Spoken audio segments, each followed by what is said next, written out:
not ready to talk about abolition, or we're ready to talk about racial justice light, about diversity and inclusion, about how I own my white privilege, but we're not ready to talk about returning what's been stolen, and sometimes we're not even ready to stop stealing it.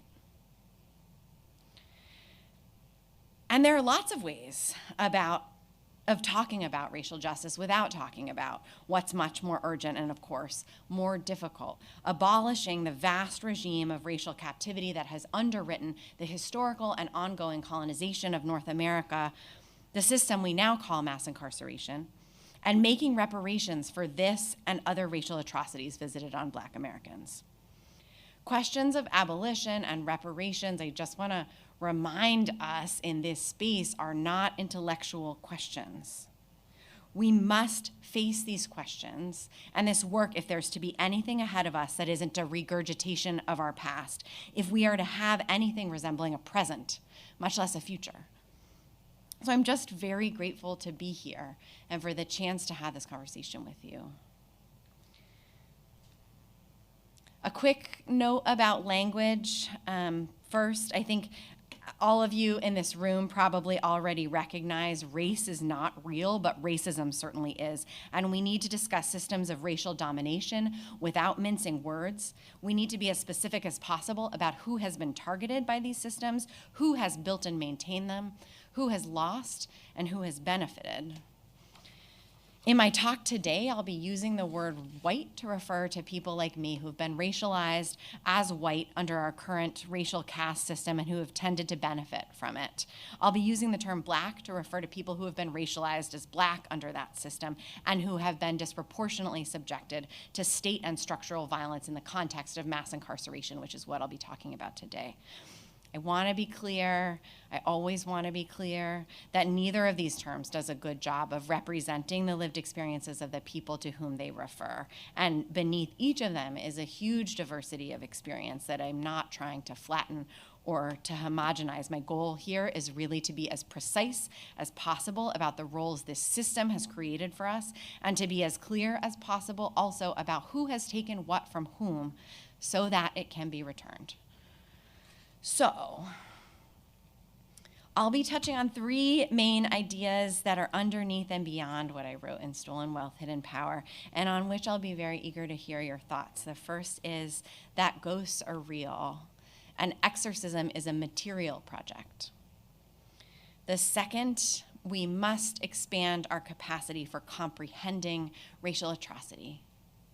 The third, we must expand our capacity for repair. And we can begin with mass incarceration. The more things change, the more they stay the same. America is dogmatically invested in ideas of progress when it comes to racial justice, and there's no disputing the fact that real and meaningful gains have been fought for and won by generation after generation of brilliant Black activists and strategists and their comrades and accomplices, including some folks in their room. But the economic facts remain very grim. The relative share of wealth held by Black and white Americans has not substantially changed since the time of chattel slavery. I want to repeat this point because it's so important. Across an incredible stretch of U.S. history, from the Civil War to the Civil Rights Movement and the era of Black Lives Matter, the Black-white wealth gap has barely changed. Today, the median net assets of white households are about 13 times those of Black households. Political reform without material repair creates a dual reality. On the surface, rights and opportunities are expanding. And underneath, there is a massively powerful momentum, not just maintaining the status quo, but increasing the value of assets and of debts, and thus widening the divide between those who hold more of one or the other. Every policy we make, every policy we have ever made in the direction of equity and justice is quietly and steadily countered by this underground momentum. And so a land like this of unreconstructed racial atrocity is a land of ghosts. There's an uneasy, brittle sense of time in a place like this. And one of its favorite refrains, which seems to come in especially handy when dismissing demands for material repair or really any meaningful form of corrective racial justice, goes like this: slavery is over. But the U.S. has managed to maintain a slavery-era wealth gap through centuries of fierce struggle and multiple epochs of massive policy intervention. Anthropologist Kath Weston, writing about narratives of gender, observes that we use temporal frames to define who we and other people are and to situate what we and other people are doing within the political economic structures that empower or constrain us. Arranged on a trajectory from past to future, our individual and collective circumstances lend fresh substance to the shape-shifting status quo of maldistributed resources. And we continue to believe, despite ourselves, in progress. We condition many fraught questions of legal and social justice, and particularly of reparations, on putatively objective temporal assessments. Has too much time passed or not enough? Proposals for reparations for chattel slavery, for example, have been entered into courts and legislatures in the U.S. since the late 1700s. Across more than 3 centuries, such proposals have been successfully defeated by the well-worn dismissal, with no apparent sense of contradiction, that they're either too far ahead of the times or too far behind them to be seriously considered. Time here is surely not neutral, nor has it been on our side. But once we're clear that this temporal rhetoric has always been deployed against reparations, that it has very little to do with some objective measure of time as quantity, and much more to do with time as strategy, the question of time shifts a little from how much of it do we have to how do we bend it so it brings us somewhere different. We bend it already, of course. As it turns out, ordering the untidiness and unruliness of our human experiences along this yardstick of imagined progress takes a lot of work. As Weston puts it, every claim on a present, much less a future, much less a past, takes practice. One doesn't automatically see events in temporal dimensions. There's a kind of work involved in any effort to cast a molten world into the contours of time. But making sense of ourselves, our histories, and our futures within a political economic reality of racial atrocity demands especially ambitious feats of memory and forgetting. Our standing orders regarding what is to be remembered and what is to be forgotten are rarely stated outright, but they are articulated with great force when challenged. To cite an example that I expect many of you will be familiar with, when the 1619 Project's chief architect, Nicole Hannah-Jones, received the Pulitzer Prize for her factual reporting, several things came with it.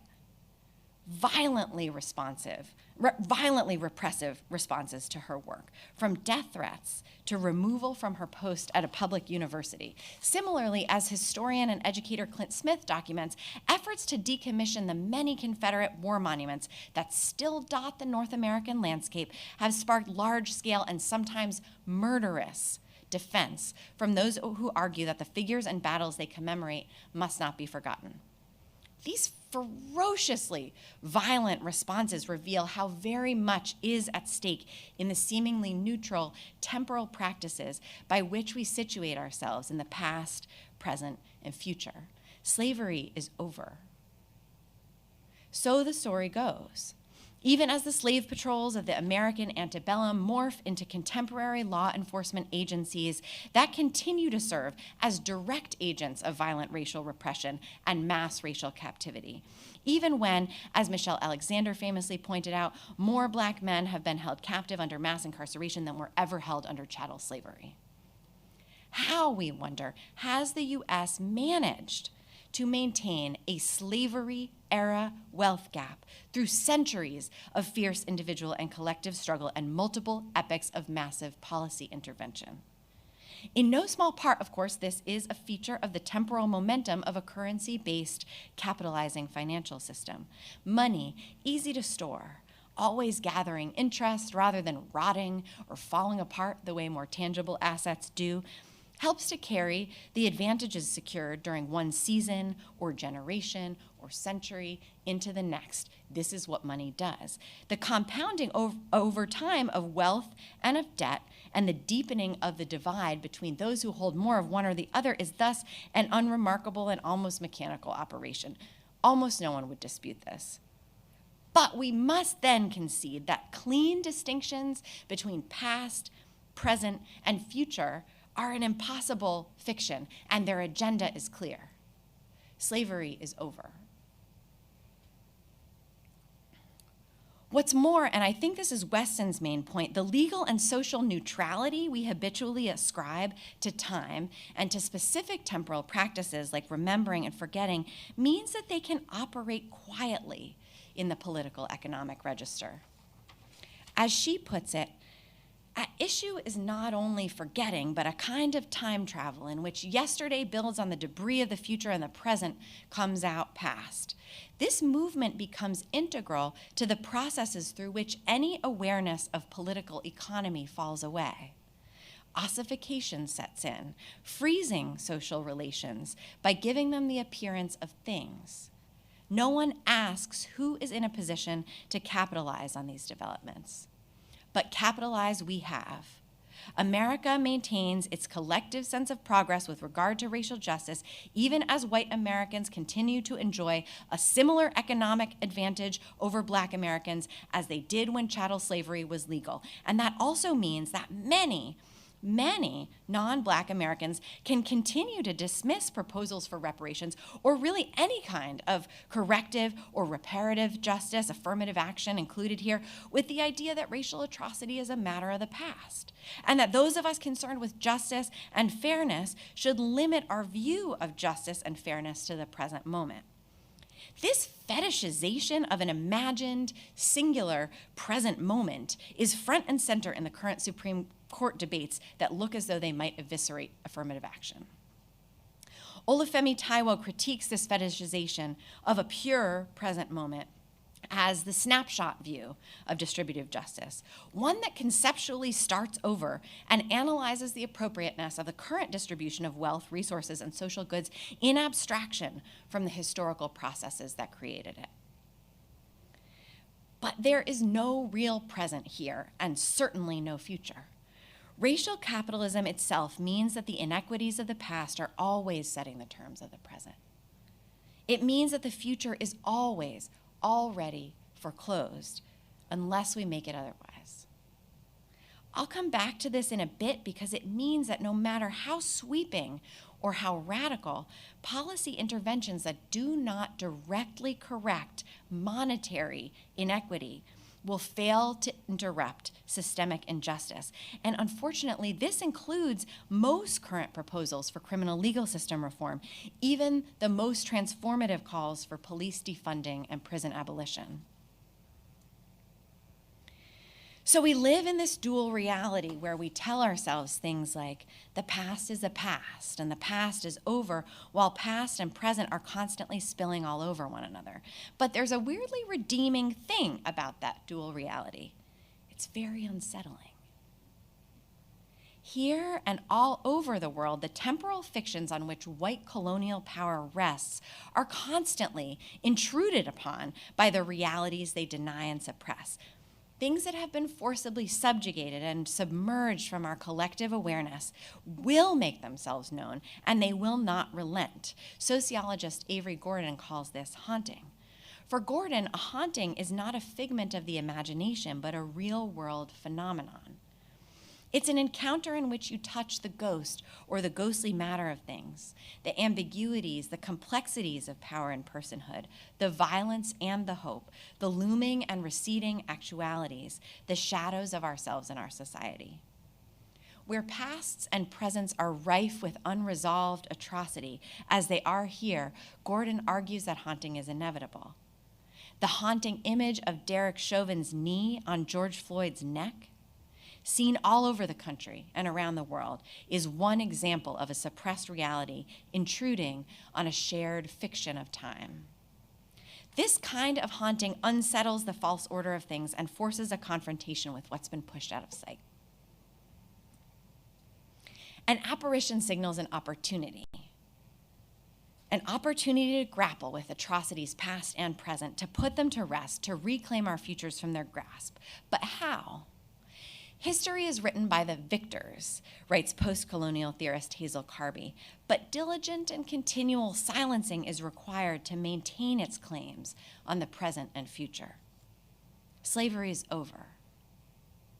In the United States, diligent and continual silencing has helped to keep mass captivity a present-day reality for hundreds of years, even as we forcibly reframe it as a matter of the distant past.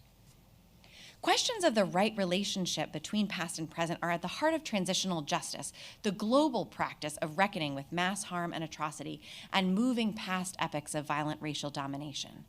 But to date, the temporal conditions imposed on transitional justice have conveniently precluded its application to settler colonialist democracies like Canada and the United States, where the political and economic power of white European migrants has remained largely in place, and the atrocities of attempted genocide and chattel slavery are continually reinvented and reinscribed.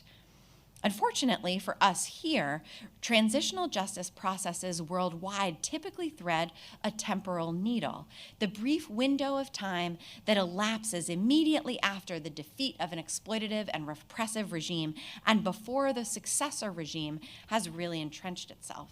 As David Gray explains, the primary task in transitional justice is to seize the liminal moment between an abusive past and a future committed to human rights and democracy.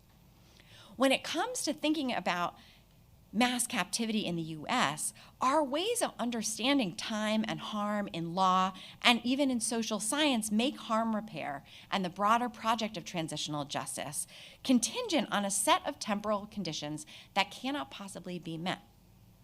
But the problem isn't simply our ways of thinking about time, but the fact that these atrocities themselves have reshaped time. As political philosopher Olufemi Taiwo argues, transatlantic slavery and colonialism are far more expansive in human and geographic reach and temporal span than any other mass atrocity on which transitional justice efforts have previously focused. From attempted genocide in the Balkans and Rwanda to the South African apartheid regime. The scale of colonialism and transatlantic slavery, especially their temporal scale, Taiwo argues, brings a set of problems that has no clear analog. Taiwo's point is that where reparations proposals for other mass atrocities have necessarily taken into account the historical context in which the atrocity occurred and in which reparations are to be made, the case of reparations for transatlantic slavery involves grappling with the fact that transatlantic slavery itself built the world historical context in which we must now grapple. This creates what Taiwo calls a counterfactual problem that makes it philosophically impossible to identify what conditions those affected by chattel slavery and colonization would be in were it not for these world-changing harms. His point is very powerfully argued and very worth reading, but if we shift our temporal frame to admit the haunted reality in which we live, where past and present actually overlap, we do have the methods and the evidence to quantify this elusive counterfactual. So we must expand our capacity for comprehending racial harm. We must expand our capacity for repairing racial harm. And we must do these things with regard to the foremost policy challenge of our lifetime, the one handed us by the 14 generations of our ancestors who didn't make it there. Ending mass captivity and correcting the ongoing mass theft of Black labor and Black wealth. The key word here when it comes to solving Taiwo's counterfactual problem is ongoing. Historically, most reparations proposals, whether in courts or legislatures or academic institutions, have taken chattel slavery as their starting point and often their ending point too. The shift over the last few years toward understanding that racial mass captivity in the US was never really abolished, and that there are other forms of racial harm besides chattel slavery that might merit reparations, is critical because it allows us to build a different sort of reparations claim, one based entirely on contemporary harms, harms that have a definite and calculable value, and for which our contemporary government is indisputably responsible. So let's back up and just consider what happened to the racial wealth divide during the mass incarceration era. A defining marker of the entrenchment of racialized poverty and systematic economic disadvantage in the US, the wealth gap widened under mass incarceration. Can you still see that? During the 3 middle decades of this hypercarceral period, U.S. Federal Reserve data show that the wealth of the typical Black household dropped 75%, while that of the typical white household rose 14%. Decades of social scientific research establish what folks in this room must know well, that mass incarceration has effectively perpetuated the social, political, and economic exclusion of Black Americans. That scientific evidence, built largely by criminologists and demographers, doesn't focus primarily on economic harm, and it certainly was not collected with the intention of informing reparations nor abolition. But this evidence base is invaluable for both. Using it, we can calculate the damage to Black communities from mass incarceration in dollars and cents terms with some real rigor. And this in turn makes it possible to move swiftly and definitively past one of the most common objections among white liberals to reparations for chattel slavery. How could we possibly put a price on it? Harms associated with racially targeted mass incarceration cluster according to the life cycle of criminal legal system contact and the ecological levels at which that contact reverberates: the criminalization of children, the perpetual punishment meted out to convicted adults, the negative effects on the children and families of those adults, the collective damage sustained by hyper-incarcerated communities, and the effects on racial disparities at the national level. To quantify the economic values of those harms, I first drew on qualitative research, my own and that of many other scholars, to understand what forms of harm have been most salient and for whom. Then I quantified the distance between the present reality we have and the one that might have been, were it not for racially targeted mass-scale incarceration. I want to be really clear here that the estimates I'm going to share with you don't include the everyday legally sanctioned harms of our criminal legal system. For example, the suffering that an individual convicted of a crime experiences while in prison. For those in the room who might believe you do the crime, you do the time, that's a much bigger question and one I'm deliberately not stepping into here. My estimates focus only on the extra legal harms and burdens that the system creates, above and beyond the legally imposed penalties for a conviction. And for purposes of creating a scientifically rigorous estimate, I had to focus only on phenomena for which several forms of evidence were available: qualitative evidence of its salience for those affected, an indication that the phenomenon was measurably altered by mass incarceration and by how much, evidence for its scope and scale, and a consensus economic value for that phenomenon. Where each of those forms of evidence are available, it's possible to use them together, following these 4 steps to get an estimate of the excess harm that's attributable to racially targeted mass incarceration. And I put that in parentheses on the slide because this can, and I hope will be done for many other forms of harm whose effects need to be corrected. Since mass incarceration era policies have been in place for over 4 decades, for most of the harms I investigated, it was then necessary to estimate them specifically for each affected year or affected birth cohort, and sometimes through simple multiplication, but more often the year or cohort-specific estimate had to be scaled based on the conditions in place in that particular year or cohort, and then those individual estimates summed and appreciated to their present-day value. So I'll go into one example in more detail, and then I'll give you sort of the bird's eye view. Researchers have powerfully demonstrated how the partners and mothers of the incarcerated assume many of the burdens of mass-scale jailing, imprisonment, and community reintegration. We're coming to understand far too slowly that the era of mass incarceration has radically shifted the nature and the magnitude of care work in communities of color. A relatively early study conducted by demographer Chris Wildeman almost a decade ago looked at how steeply rising Black male incarceration rates in the US affected population health. And what he found, surprising at the time, was that at a population scale, Black men's imprisonment rate had a more markedly detrimental effect on Black women's well-being than it did on men's. At the time, this left a lot of demographers and quant folks sort of scratching their heads, and maybe that part is not so surprising. As many of us already know in our different and intimate ways, they don't call this invisible labor for nothing. And that's why the kind of ledgering I'm describing can be illuminating.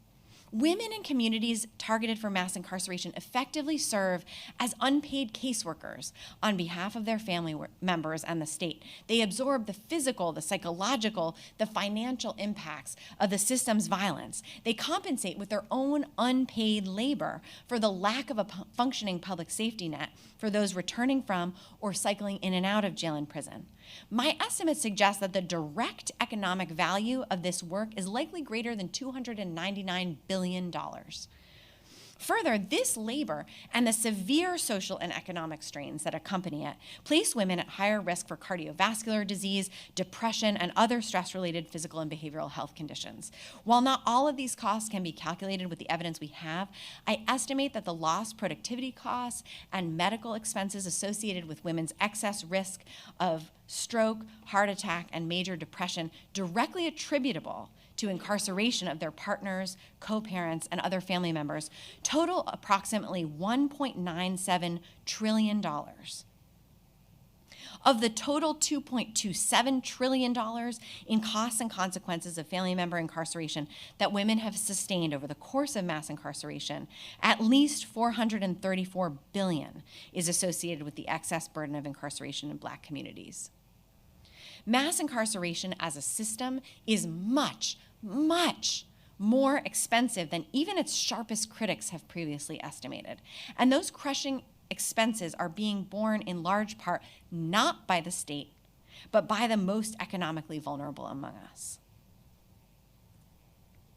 What I've done over the course of the study, and this is recounted in a lot of detail in the book, so I won't go heavily into it here. What I've done is to walk out a similar calculation to the one I just described for every layer of the social ecology that's been reshaped by mass incarceration. There's not time, of course, to go into equal detail on every one of these calculations, but the results are just as staggering. The criminalization of Black children and youth and their pipelining out of educational and supportive institutions has cost $4.31 trillion. The perpetual punishment of formerly incarcerated Black adults, particularly their ongoing exclusion from the formal economy after incarceration, has cost $1.07 trillion. The burdens and harms shunted onto partners and mothers of incarcerated Black adults, as I already noted, total $434 billion. The lifelong repercussions for Black children of the incarcerated, particularly in lost educational opportunity, total $452 billion. And the community and population scale damages, including impacts on Black infant mortality and Black adult life expectancy, total $890 billion. I'm just gonna leave this up here for a minute, because these are big numbers. Estimates like these are by definition incomplete for all the reasons I've already noted. And so it's all the more staggering that when you look at the total economic value of just this small subset of harms that I can reliably estimate, we find that in under 50 years, racially targeted mass incarceration has sapped at least $7.16 trillion from Black individuals, families, and communities. Mass incarceration has caused immense harm, and in confronting it, we must expand our capacity for repair. Reparations will not erase or atone for the awfulness of mass incarceration or any other mass atrocity. But reparations will help us lay claim on a present and begin to dream a stolen future back into existence. So back to transitional justice. The transitional justice record in places like Chile, Argentina, Yugoslavia, South Africa, and Rwanda highlights 3 critical tools for collective recovery from mass atrocity. First and foremost, we must address the information chasm that isolates white Americans from information about racial harm. Wide gaps in white Americans' awareness of racial harm come home to roost in wide differences of opinion between Black and white Americans, for example, regarding present-day racism. Differences that Jessica Nelson's research has shown are largely due to deficits of factual historical knowledge among white Americans. A critical part of achieving transitional justice after mass racial atrocity thus involves helping members of the perpetrator group to build basic awareness of what members of the targeted group have experienced. Political scientist and transitional justice expert Joanna Quinn calls this thin sympathy. This is especially critical in nations like the US, where governments and economic institutions continue to be dominated by the groups primarily responsible for mass violence and racial repression, and where the information chasm thus also represents a major impediment to sound lawmaking. White-dominated governments in the United States lack the factual information to make informed decisions on questions of repair and recovery from mass incarceration and other forms of racial atrocity. Left uncorrected, this wide gap in popular information about racial harm perpetuates the extreme social and political polarization that undermines American democracy as a whole, and it practically ensures limited public support for any material forms of redress for racial injustice. Closing the information chasm, particularly as it concerns mass incarceration, is thus a critical task and foundational to the other 2. The second step in achieving transitional justice for mass incarceration is to reclaim and repurpose public institutions whose functioning has been distorted by punitivism. And yes, I do include abolition here. But I also mean that our educational institutions, and certainly our public safety institutions, have been so bent to the tasks of surveillance, criminalization, punishment, and exclusion that their ability to fulfill their ostensible functions, for example, to promote learning, to keep people safe, has been severely compromised. Schools and social services agencies must be refunded and their relationships with communities of color intensively rebuilt. Law enforcement and correctional infrastructures must be eliminated or entirely reimagined. The work of institutional repair and rebuilding should be guided by an overarching grasp of the magnitude of the reconstruction project. Repair efforts, if they are to succeed, must be concomitant with the scale of the damage done. I put the total economic value of that damage at approximately $13.1 trillion over the roughly 4-decade heyday of mass incarceration. The portion of these damages that was imposed on Black individuals, families, and communities should be allocated to compensatory cash value restitution to all affected Black Americans as part of a broader federal reparations initiative that closes the wealth gap entirely.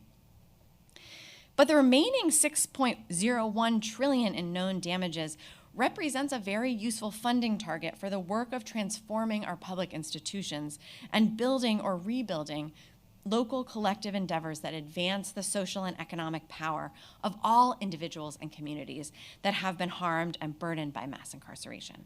Funding for this work would ideally roll out over a couple of decades, beginning immediately and continuing through the acute period of mass decarceration that we can only hope lies ahead of us. Reappropriating the operating expenses of our current correctional systems over that time span would cover the full cost of that transformative investment. And, you know, this is where I'm headed, we need material reparations. I want to be clear, mass incarceration in the US was built through action at all levels of government. Unmaking it will also require action at all levels of government, but only the federal government is in a position to accomplish material reparations at the scale that my estimates indicate is appropriate, which is $7.16 trillion. Using data from the US Census and Federal Reserve, I estimate that the total value of the contemporary wealth difference between Black and white family households is roughly $8.37 trillion. This tells us that if only the known and estimable damages of mass incarceration in Black communities were redressed, it would close roughly 86% of the wealth gap that still divides Black family households from their white counterparts. Massive reparations to Black Americans for the damage of mass incarceration should be part and parcel of a comprehensive federal reparations package to fully close the Black-white wealth gap, as Sandy Darity and Kristen Mullen advocate. But it should also be understood as an integral part of policy efforts to end mass incarceration through criminal legal system reform or abolition. Only in doing so can we ensure that mass incarceration is truly and fully decommissioned.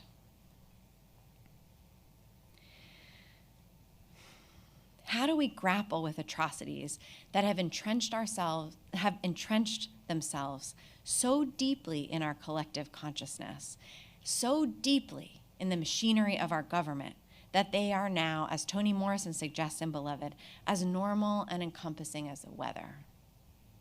How do we reclaim a future from the ever-replicating histories of racial harm that define the only country we've ever known? We must act now.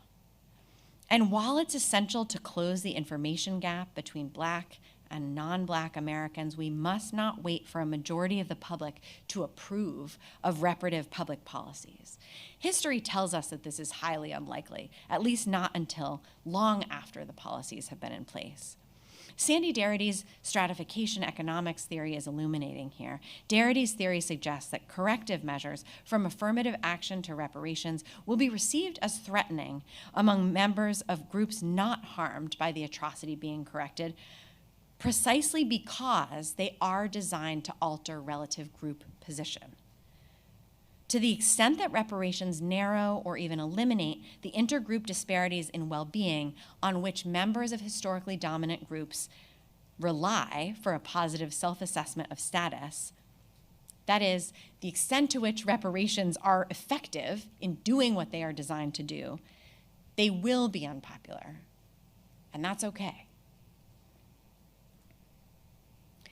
Now, as we have before, the U.S. has an opportunity to acknowledge and recover from the ongoing misuse of our public systems and infrastructures for racially repressive ends. We can return what has been stolen. We can remake death-dealing systems in favor of those capable of sustaining life. This is no trivial undertaking. But neither was the era of mass incarceration that brought us here, nor any of the earlier campaigns of racial atrocity that laid the groundwork for this one. Yet the evidence suggests that investing in a true reconstruction from these damages, once and for all, could be more transformative and more fruitful than we have been led to imagine. We have the tools to understand not just the fact, but the momentum and scale of death and destruction to which life in a racist country has accustomed us. In ledgering the immensity of these losses, I think we can also begin to see more clearly what futures are possible from here and how to move toward them, and to learn as we go how it is that life might continue here. Thank you so much.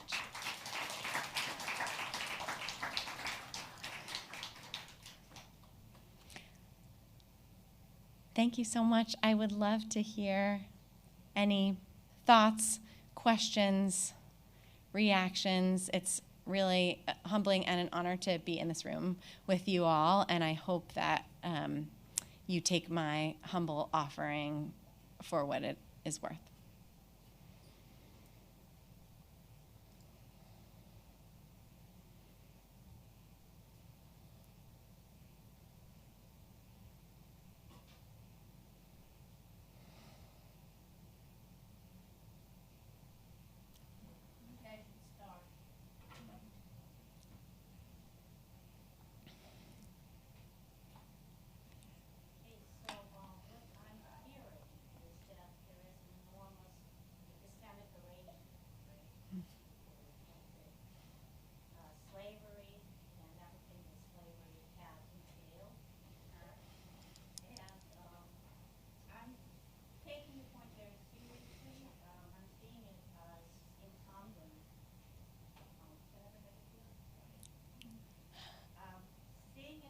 incumbent on us in education, in higher education in particular, to start doing the work of remedying it, of remedying those enormous erasures. But how do we start doing that? Yeah, that's the question of our lifetimes. It's such an important question, and I certainly don't pretend to have a definitive answer, and I'd love to hear the answers that are percolating with other folks in the room.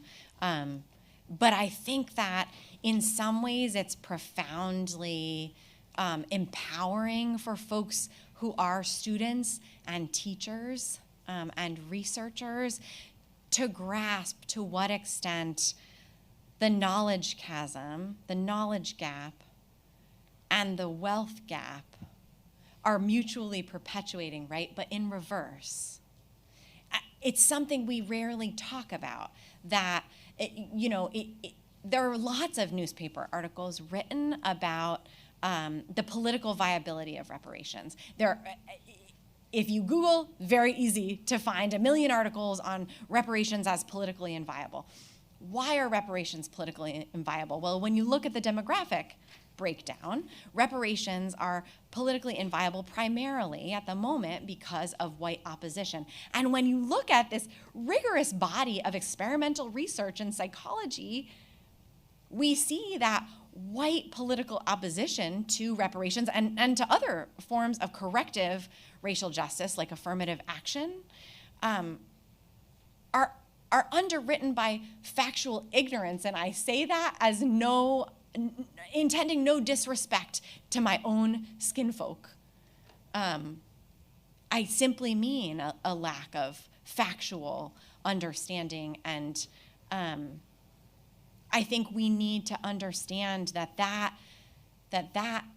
lack of factual knowledge has been manufactured and can be corrected, and that the political opposition to reparations has been manufactured in large part by manufacturing ignorance, by manufacturing an enormous gap in factual knowledge. So this piece, I think, is something we're not talking about enough, right?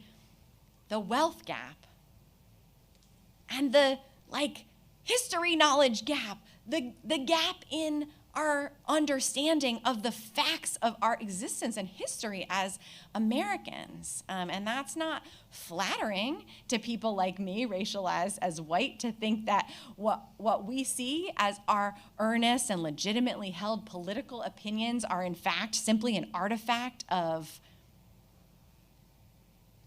ignorance.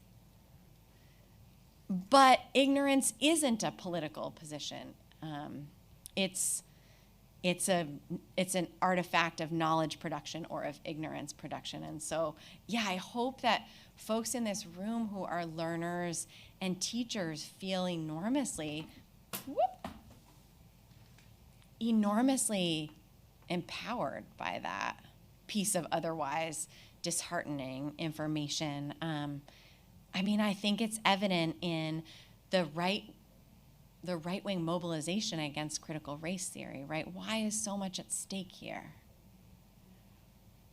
Why would it be so threatening if white Americans understood more about racial atrocity in the US, historical and contemporary? And it's because maybe if we did, it would be obvious that it makes absolutely no sense to go on with making policy to fund the paychecks of legislators to sit and make contemporary policies as if those policies and not the subterranean momentum of all of the policies that went before them and the material harm of those policies are what's going to dictate our present or our future. I hope some of this is disheartening, but I do hope that some of it is deeply hopeful and especially galvanizing, that for those of us who are teaching and learning, that we understand that what we're not teaching and what we're not learning is itself productive of something. we're making something as much with what we're not teaching and not learning as with what we are. And I think even just naming that is helpful to begin transforming it. But sorry, that's a long and probably overly detailed answer. I'd love to hear what other people are thinking about this. I had a question. So I'm writing a thesis about access to higher ed and attitudes towards higher ed between non-white and white students. And a lot of the long-standing literature on the topic cites oppositional culture as a reason for why more white students are in higher ed than non-white students. But when you control for socioeconomic status, you can see that non-white students go to college at a higher rate than white students do. It's just a matter of, do they have the resources to actually go to college? So I was just wondering, what are your thoughts on that oppositional culture argument? My viewpoint on it is that it's very harmful because it assumes that non-white students are unprofessional and unacademic.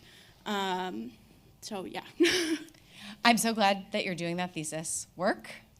That's a great example of work that is reparative in its nature, trying to look more closely at a harm and call out some of the BS shuffling around of what we say a thing is about and what it's really about. And yeah, I mean, I think when we start to think about the idea that our institutions of higher education and of, you know, elementary and high school education, that those institutions have been charged with systematically producing ignorance, we might commend students of color for thinking long and hard about whether that's where they want to give their resources of time and money. And I'm glad you raised that point because it also relates back to the question that Leanna asked around, you know, what kind of a place are we making the academy? And I think this is part of what we miss in thinking about racial justice in terms of diversity, equity, and inclusion, right? Like, inclusion isn't like some golden gift. And obviously, lots of folks in this room don't need to hear that because they know it in their bones.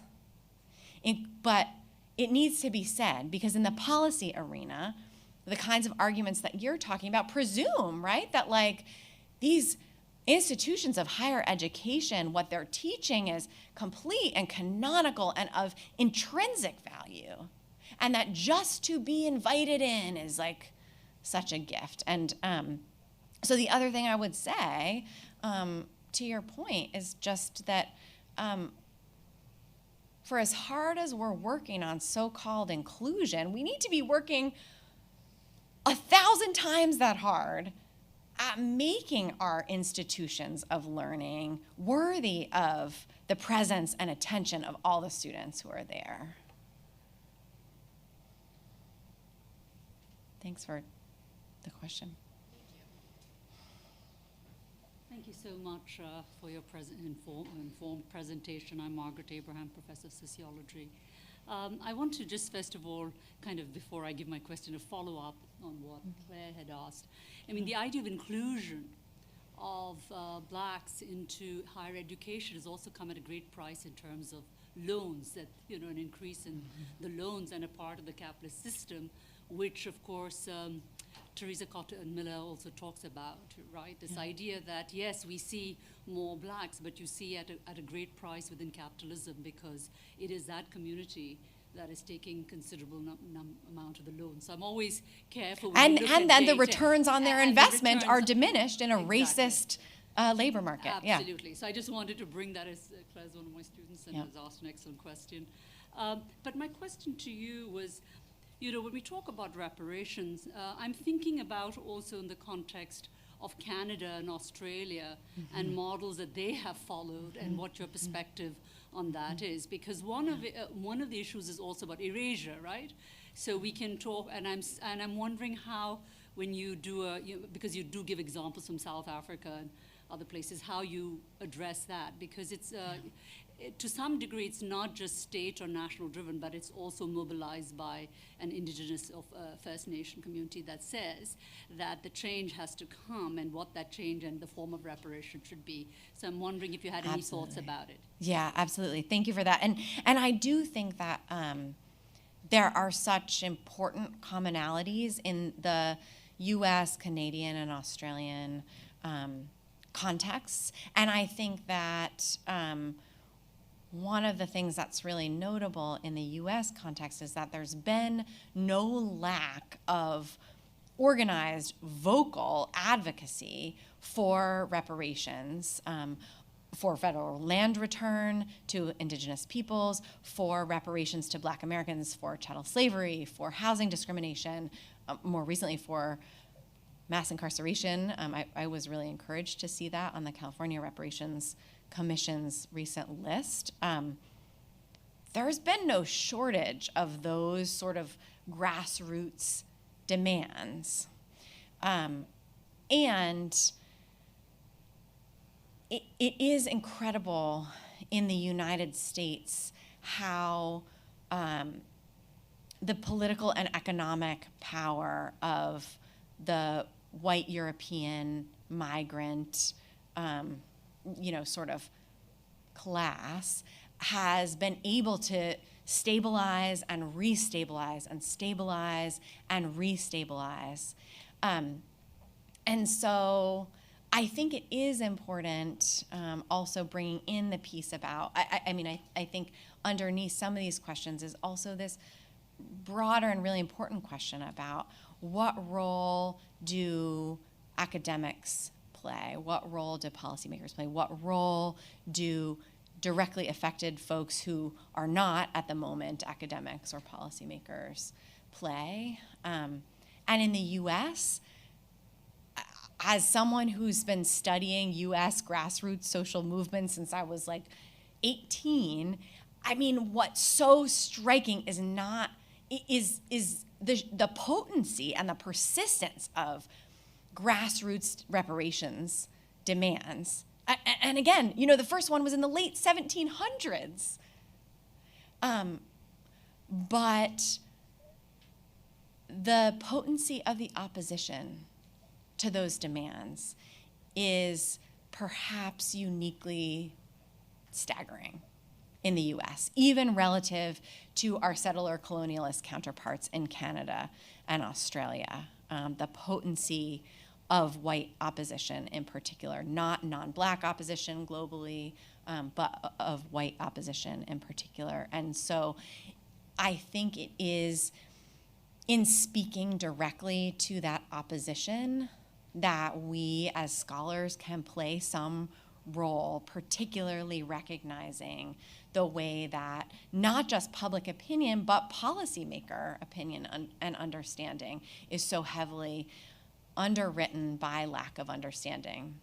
And this literature I mentioned on thin sympathy is really potent. Like the transitional justice record globally says, is maybe generally sort of hopeful, imperfect, very imperfect, and that nations recovering from racial mass atrocity in particular have a special kind of uphill battle because of the extent to which members of the perpetrator group are socially segregated from members of the targeted group. They're segregated from those life experiences and protected and insulated from even knowing, a fraction of what's happening. And so, and then I would say, even among nations recovering from racial mass atrocity, I think the US is a little bit of a special case. And that, this is a time where demands from grassroots directly affected folks are on the table with an incredible force. And obviously it's a time when the largest protests in our nation's history have happened over the last 2 years. And we're in this moment of incredible possibility and incredibly potent demand, and it is being met with incredibly potent, violent, organized white supremacist opposition. And it's with regard to the need for the government to intervene on that white supremacist opposition that I think we scholars can speak and act, hopefully with some small impact. Thank you for that question.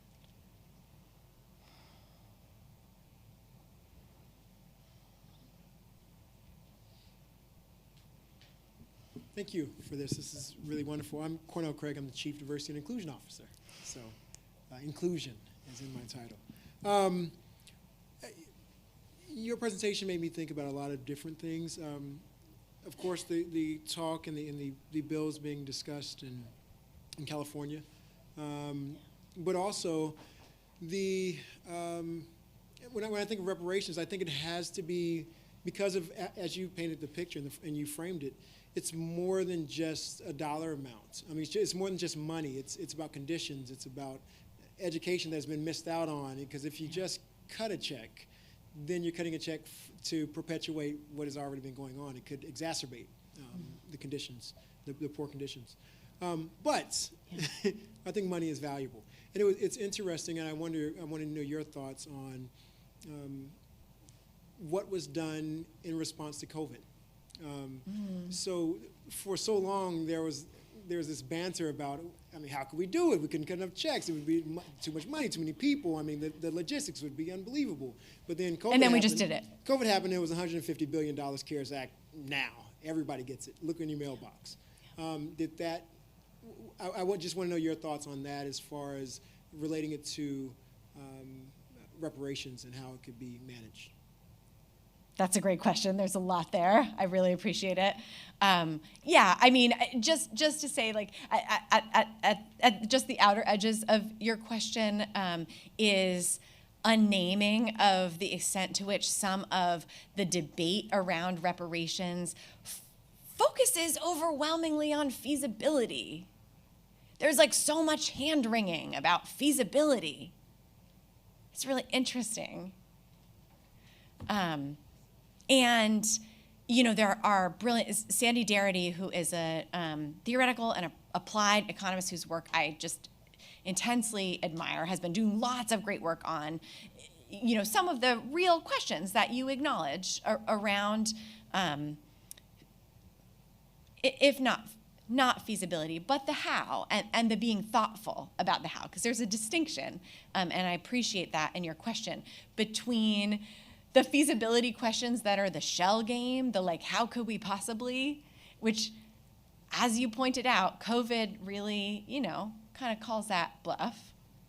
And I think focusing on contemporary harms like mass incarceration also calls the bluff on some of the how could we possibly piece. Like, we know the names, we know the zip codes of who's been harmed, of their family members, of the neighborhoods that have been collectively harmed. Like, all that has been tracked by our government that is so intent on the management and surveillance of communities of color. It's been beautifully recorded. And accountability for those harms has also been beautifully recorded by the government that perpetrated them. But you know, to rightly sort of call BS on some of the feasibility hand-wringing doesn't mean not to be thoughtful about the vehicle for reparations. And one of the things that Sandy Darity has pointed out that I think is really interesting and worth taking note of is that the mechanism for the distribution of reparations payments is enormously impactful on the end result of those reparations. And so, for example, if you distribute cash value reparations payments to individuals at a moment in history, perhaps like the present, where the means of production are overwhelmingly owned still by white economic interests, guess who benefits from Black reparations? White economic interests. And this is not me like trying to speak hyperbolically, like this is, Sandy's work is pretty unimpeachable when it comes to the calculation. And so, yeah, those how questions in that sense really do matter. And they also matter, when we think about like some of the harms and burdens to Black women specifically. And if you cut checks to Black mothers who are still living in communities in which there is an incredible dearth of resources, an incredible influx of racially targeted state assault at every turn, and you expect that they're going to be able to hold on to it and use it for their own education, like, that's a fantasy. And so, it's interesting the timing of your question in the context of the dance around inclusion in these institutions of higher education. Because at the moment, right, it's not a gift. Like, we have so much transforming to do, and you're the last person I need to say that to, But it is true that, for example, educational credits that would allow students of color to benefit from higher education in ways that don't then foreclose their entire futures through debt, and in the context of a still racially discriminatory labor market that's going to pay them less for that degree that they just paid more to get, it is, I think, a very important part of the strategy. Anyway, thank you. I don't mean to go on and on. There's so much to say about it, and I really appreciate the question.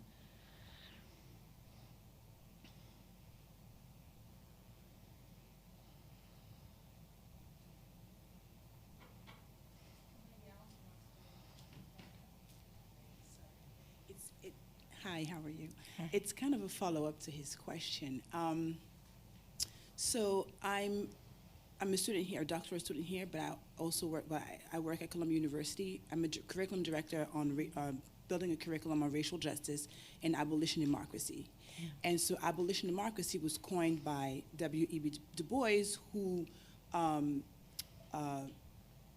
stated or remarked or whatever that, after slavery was abolished, the people weren't given, the institutions weren't, didn't adjust to include, right, these freed slaves. And so, we're talking about reparations as a monetary thing for now, right, as an example. Mm-hmm. And as you mentioned, right, so if we get money, we're going to just spend it, and white people would benefit from all of that economic, again. So my question really to you is, in addition to, because I'm not, like I said, money is always nice, but in addition to monetary reparations, what do you think, or where do we start with breaking out the systemic racism that is ingrained in every aspect of our society, in healthcare and in real estate, and we're talking about student loans, and I graduated in 2001 and I'm still paying for college, so it's like, what do we do with those systems? Like, how do we break those down? You might. Yeah. I believe that you're going to be telling me the answer to that question also, and I just also want to say I'm so grateful for the hard work that you're doing. Yeah, that you managed to reference it in just a few small words, that I think there's a lot underneath. Yeah, I'm so grateful for the hard work that you're doing of figuring that out. I think one of the things we know globally is that there's not an easy order of operations, that passing a massive reparations bill in the context of ongoing virulent white supremacy is difficult. Lots could happen from that. I mean, I think in part it is important not to think that there is a thing that could be done, and certainly not for me to think that I know what could be done, but to say, listen, there's one really conspicuous thing we haven't tried. There are reasons we haven't tried it, but what if we put material reparations first? And what if all of the things that white supremacy associates with blackness, and particularly the diminished political power that goes with diminished, chronically diminished economic power, what if that were suddenly different? And, you know, you mentioned Du Bois and his canonical work on Reconstruction, and so I don't want to, like, romanticize the potential moment when things are suddenly completely destabilized. And we have never had a real Reconstruction in America. I think we know that one is possible now in part because we see violent, organized white supremacy mobilizing in our time in much the same way as it began to mobilize in the time that Du Bois was writing about in his history of Reconstruction. And I think that there are lots of, we've spent many decades sort of sitting on our hands and saying, many decades since then, sitting on our hands and saying that nothing could be done, and even those of us who are progressive or radical saying, well, yeah, but nothing could be done because of organized white supremacy. And I think that some of it is being honest about that what needs to be done is going to be potentially catastrophically destabilizing because our entire political and economic system has been built on and stabilized by the exploitation of Black labor. And in that short period of, 8 years where we saw in Reconstruction what Black political power looked like the radicalness of reimagining of our country that happened in those years before organized white mob violence crushed it out of existence. Like, what happened politically in those years? I mean, talk about hand-wringing about what's feasible. Like, that was so far beyond what anyone could have imagined and so far beyond what we would be likely to imagine from where we're sitting. And so, yeah, I guess I just want to say I have so few answers about, I think if we just did ABC, it would work because this is so destabilizing. And I think that the work that you're naming, your own work, is such a critical piece of it. And that we know our history, particularly of the Reconstruction period, has never been more important than it is right now.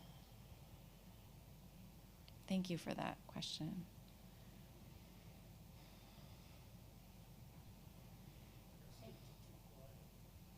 A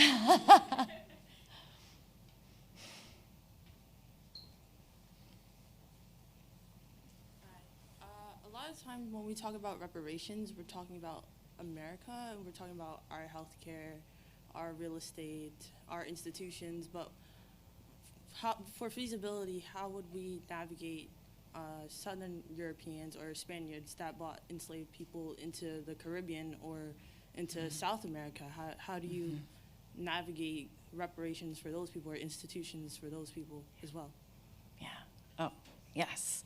That's a powerful question, and also one that I'm so glad to see so much grassroots conversation on right now. I mean, the last few years have seen such powerful gathering of folks from the African diaspora broadly, and particularly North America and the Caribbean African diaspora, to talk about those questions. And so, as who I am, I wouldn't be arrogant enough to stick my foot in exactly how I think that should happen, because folks a lot smarter and more informed than I am have been working so hard on it. But I do want to speak to the bigger reframing that your question is affecting, which is like, if we acknowledge, thank you, Olufemi Taiwo, that transatlantic slavery didn't just bring us like the US racial caste system. We built the entire economic global order that we now live in on it. It made that possible. And so to try to like slice out and carve out little pieces of that, or to say that, you know, folks who are enslaved in the Caribbean and folks who are enslaved in North America, those are separate struggles and separate demands would be grossly oversimplifying. And I think that part of what's so important about where your question takes this conversation is, like, we can't talk about reparations for mass incarceration without talking about reparations for chattel slavery. And we can't talk about reparations for chattel slavery without talking about reparations for the transatlantic slave trade. And we can't talk about reparations for the transatlantic slave trade without talking about reparations for colonization globally and genocide. And talk about destabilizing, right? But if we walk these things out to their natural conclusion, we are talking about global wealth redistribution on a massive scale, not just wealth redistribution within the US and not even just within the US and the Caribbean, but global and nation to nation reparative effort, global wealth redistribution. And we must be walking these questions out to their logical conclusion because we live in a world that is on fire. And if we don't, we're just letting it burn. I love your question. And I just want to say that I'm not arrogant enough to like sort of give you like my opinion on that. But to say that following that line of thinking where you're taking this conversation is absolutely where we need to go and have to go. This isn't like a fight to be fought in some kind of like nationalistic isolation. U.S. exceptionalism is a lot of what has allowed us to leave racial atrocity unaddressed and to say that we're trying or to think it's okay. And those kinds of transnational and diasporic conversations are so critical in disrupting that.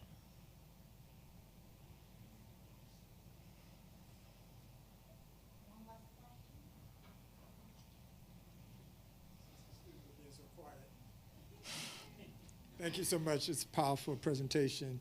My question is a bit more personal. And so you, a person who is racialized as white, delivering such a message, how do you think it resonates with others as a person who may be black, who resonates or racialized as black, and how that would resonate? Do you think you have more of a voice, or your voice is more, they're more receptive to your voice coming from you, as opposed to someone else who may be a recipient of the reparations that you talk about? And have you ever been threatened for this kind of work, or you felt unsafe, delivering this kind of message? I mean, I don't say lightly that it's not, that I don't expect it to be popular. And in terms of who is the messenger,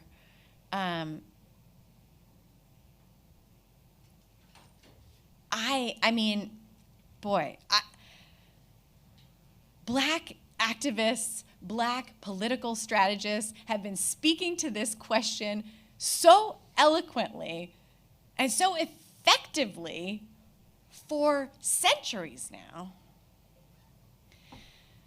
And so I would say both that, like, I don't even aspire to be as impactful as that is or should have been, but we do have to begin to ask ourselves, like, I don't think Black activists, strategists, intellectuals could get any more convincing, passionate, strategic, brilliant than they have been. And so what else could we do that hasn't been happening?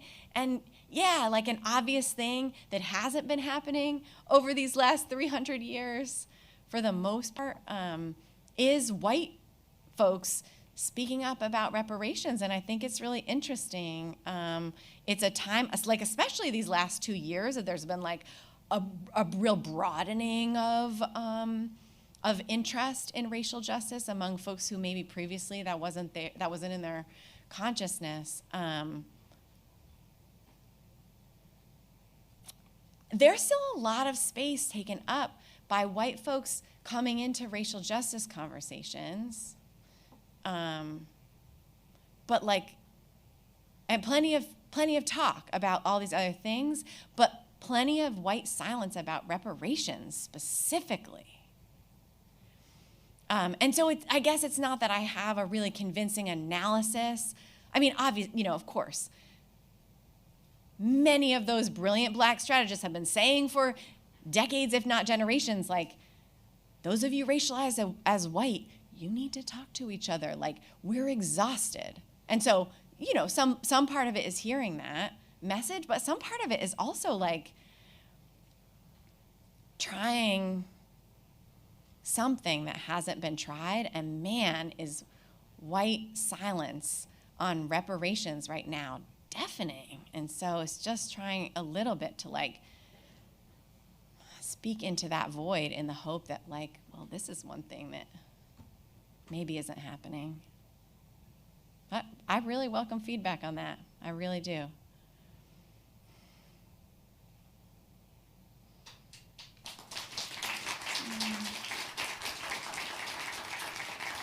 Thank you all so much. I'm so grateful for the chance to be here and for this really generative conversation and the brilliant questions. Thank you.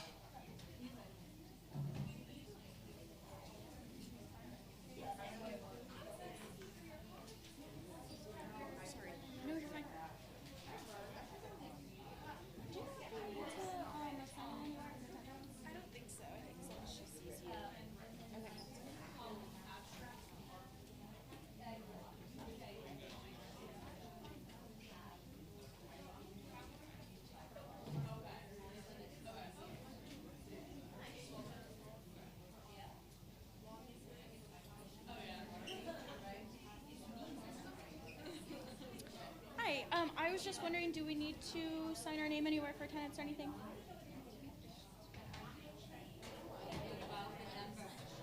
I saw there was one sheet for another class, but okay.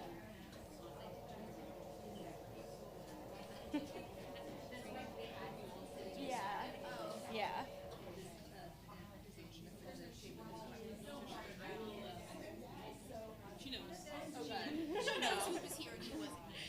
Thank you so much.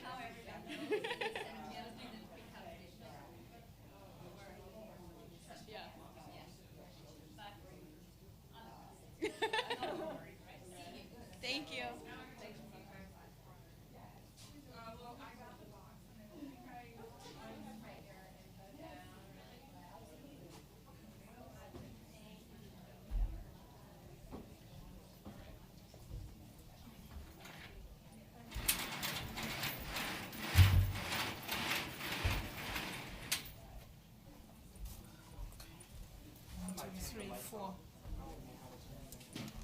It's off? Somebody turn the lights off. Oh, I know how to turn it on. Okay.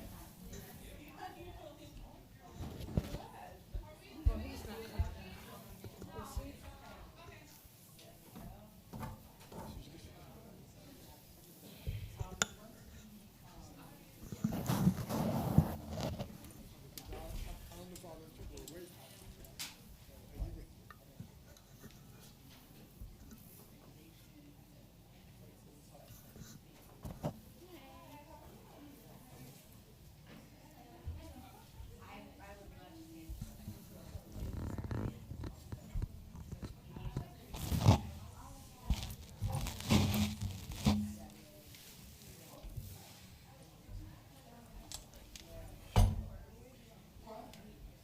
Did they give you a fifth?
Right.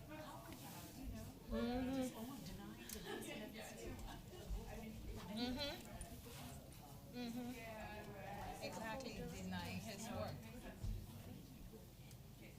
I know. Exactly. It should have been blind copy. Yes. They don't ask. So you do what you do.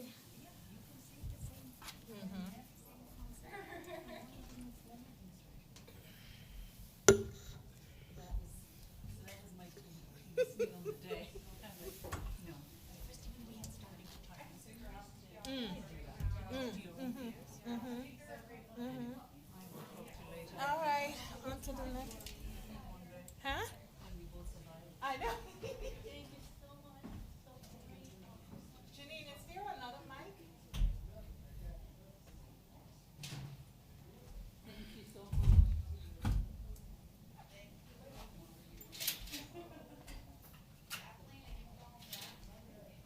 Is there?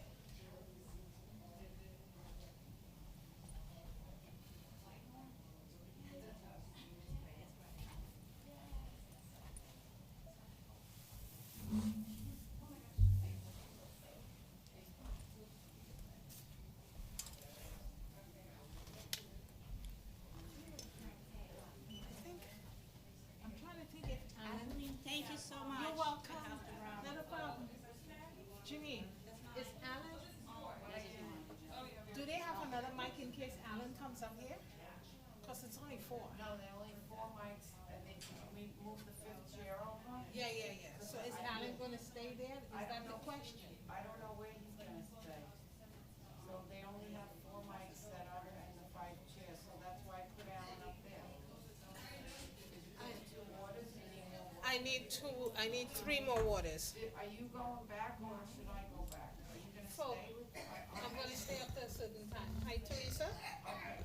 I'm good. How are you? So I'm trying to figure out if he's gonna stay up here or not.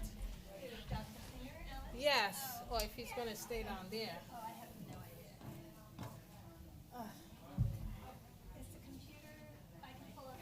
Yeah. I have mine and Odette's. I wasn't Oh, so sure. you're gonna do slides. So Yeah. then you guys are gonna talk down there first. You're gonna sit down there and talk probably, and then come up here for the discussion. The slides are. Because the screen is in front of the table. That's the problem. I'm used to classroom. Yeah. Yeah. Yeah, the screen is in front of the, Okay. So So- I didn't know, I thought we were going in the order on the it doesn't matter, I poster, just, but then Alan, yeah, it doesn't matter. Whatever Alan decides. okay, but I wanted to pull this up so we didn't have to do it. Okay, yeah, the computer is here.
You're able to sign in, he said sign in on the regular. Okay, I don't know how to, this is, I have a map. Oh, I'm like, okay. yeah. Lord. No, I know. but I can sign in, I'm sure Yeah, you it'll should be able come to up sign like, in yeah. once. Yeah, so, I guess as another user, however that works. Is this another user here? No, that's, Employee, yeah, because usually it has me do Yeah, RDA, yeah. it's Let me locked into that. No,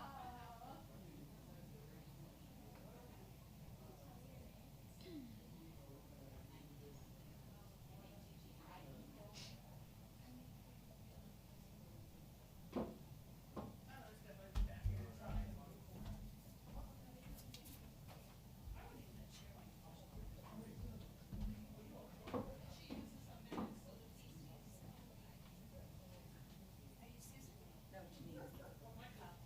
I work for Hofstra. I'm Eileen's assistant. it says it's locked, so it's, I need- she get to put in her stuff. We can just log into AV, or if you want to log in through. Well, it's in my Google Docs, so it has to go through my portal, yeah.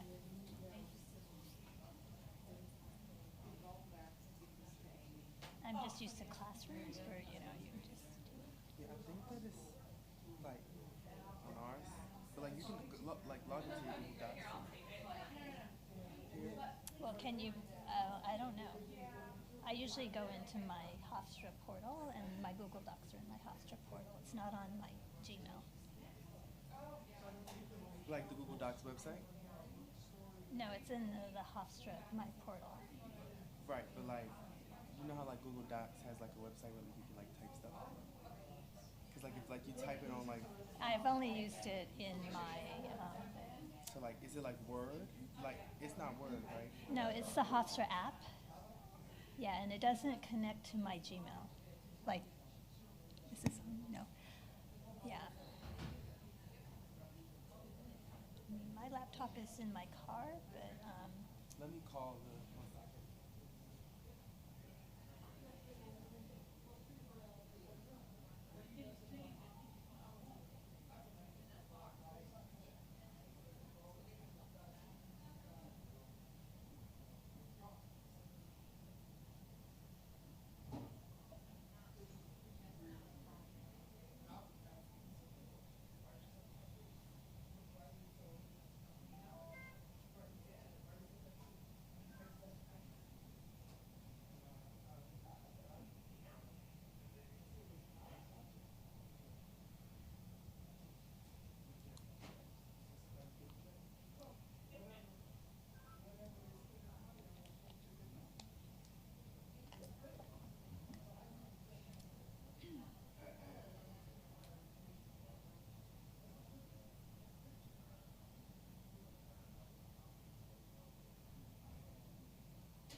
get in and I can go into like the internet and get on my Hofstra.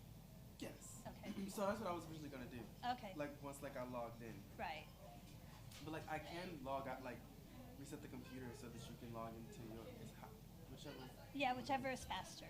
Cause like I just log into this and then you can log into. your Okay, portal, or if you we'll wanted to see if log in. it works. Yeah. I mean, we only have 15 minutes, so whichever is faster. Because I also have Odette's PowerPoint.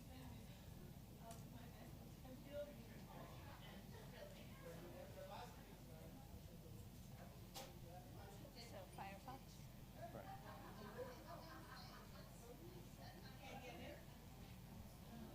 There was an error, so I don't know what that means. There's not a thing for other user? There should be. Well, hi. I'm Susan Goddard. Hi, Susan. I'm actually, we spoke on the phone. How are you? I'm good, thank you. There has to be a thing for other users. It can't just be. Okay, okay. Log in, try that way. Right. But there, yeah. As I said, I'm used to I think class. when they took the USB out, that's what ran into an error. She can't just take the USB out.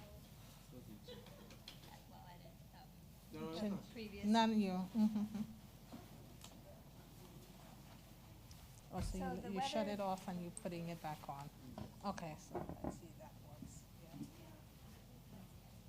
I know.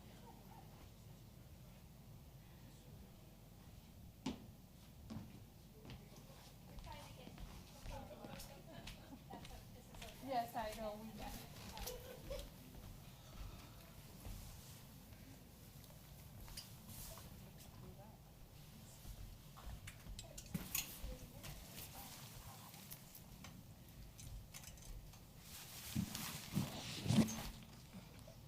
I would have brought my own computer, but it don't. Right, yeah, if it's a Mac, you have to have. We're gonna start down at the, on the seats down here first, because two of the presenters has slides. Oh, you did? Oh, I didn't see them. So, can I come up?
So where do I click on here? There or here or here?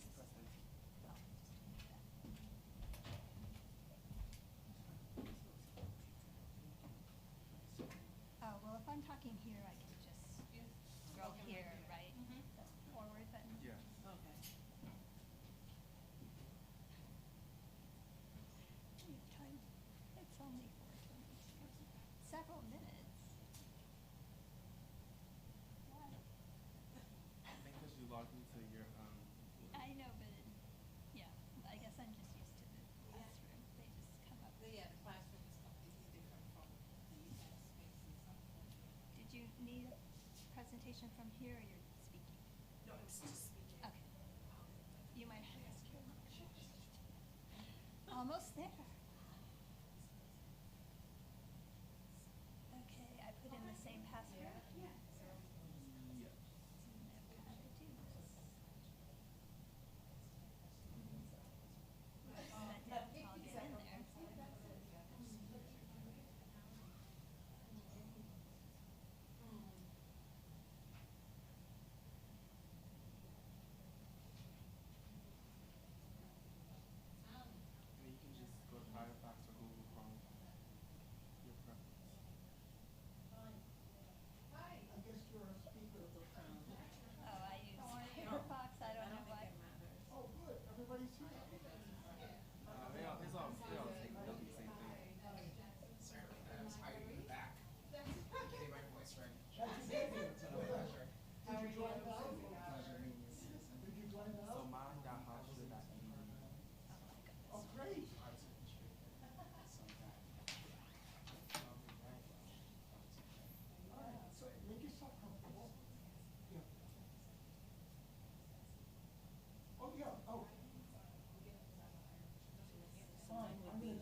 should mine pop up on the screen? 'Cause Yeah, there's a way to save it, like download it so it's down there, but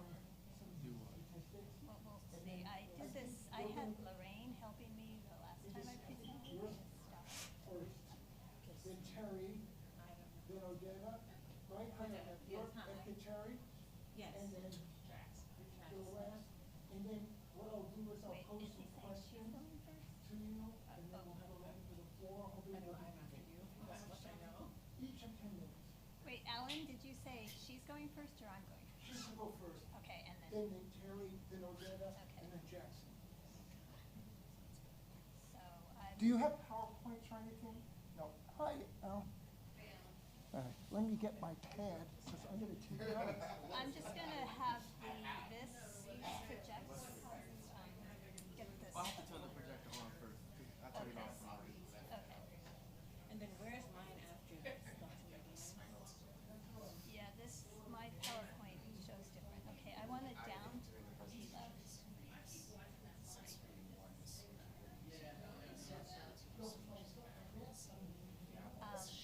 When I'm done, sorry, you can just go right here. Oh, that's where it is? And then this one's yours, right? Okay. We could save it down here, but it's really easy just to go back to, when I'm done, I'll just put you on my Google Drive. So I cut off a lot on mine because I didn't want it cut off. And my presentation doesn't look the same on here, it's messed up, but I'm going with it the way it is. I want to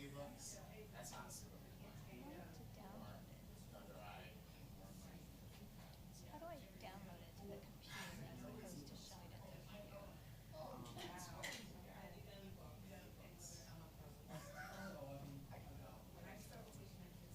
Oh, there it is, okay.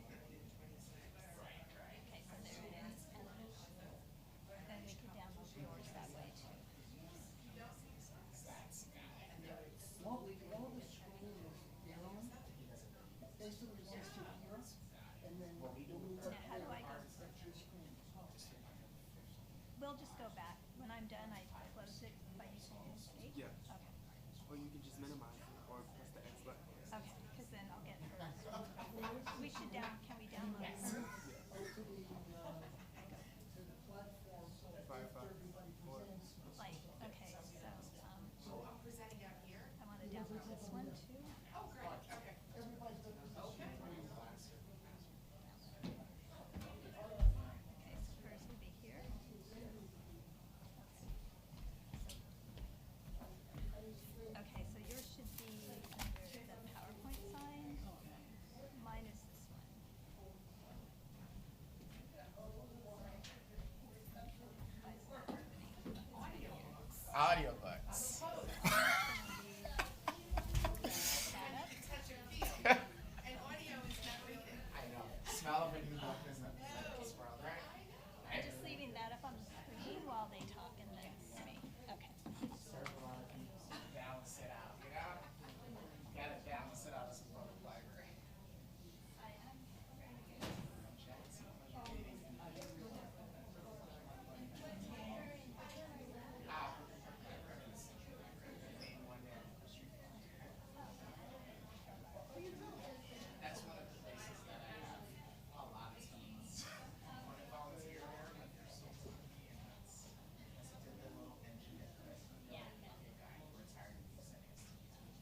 Andrea made it. That's. Right, Andrea was supposed to do the beginning, and then she wasn't sure she could be here. So. No. Yeah. Well, Andrea knows Susan because Andrea is involved in the local ACLU.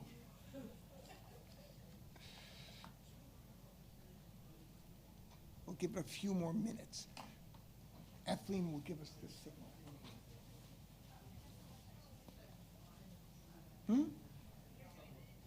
Yeah.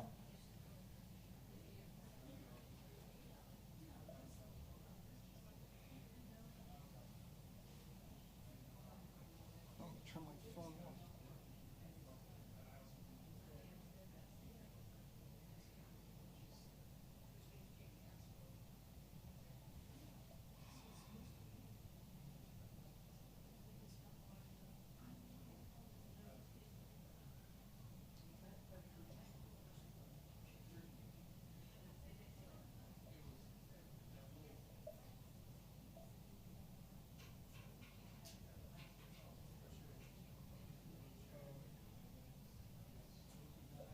Jackson, you live in Brooklyn?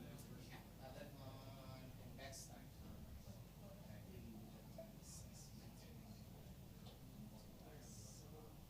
You must have been a kid. Yeah, I was 10 years old. Canada's in house. Verbs, somewhere else. And I'm from Cape Verde Islands. Oh. So I'm one of his rear ones. That's the I have like 30 cousins in Massachusetts.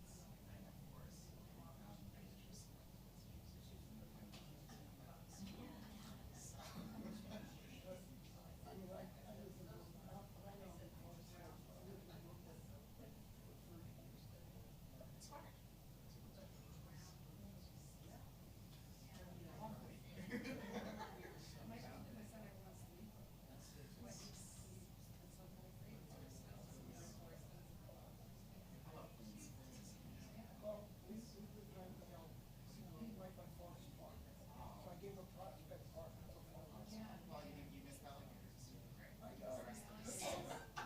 Well, you missed alligators.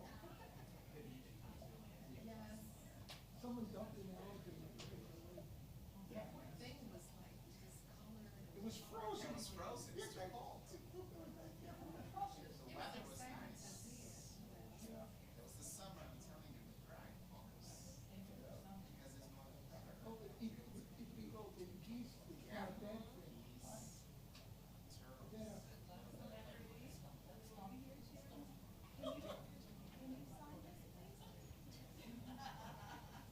You went to city? Yes. I graduated in 2007. I love it. Were you one of the ones that got the free stuff, free? Yes. I love that story all the time. Like, oh, Dave, this college is for free. Yeah. I said, cool. Yeah. He was older. I'm only 73. I think he's coming. Yeah, he's a lot. No, I grew up in the Bronx. That's cool. Love that story. I tease my students. I pay my total tuition bill. Undergraduate, master's, and doctorate.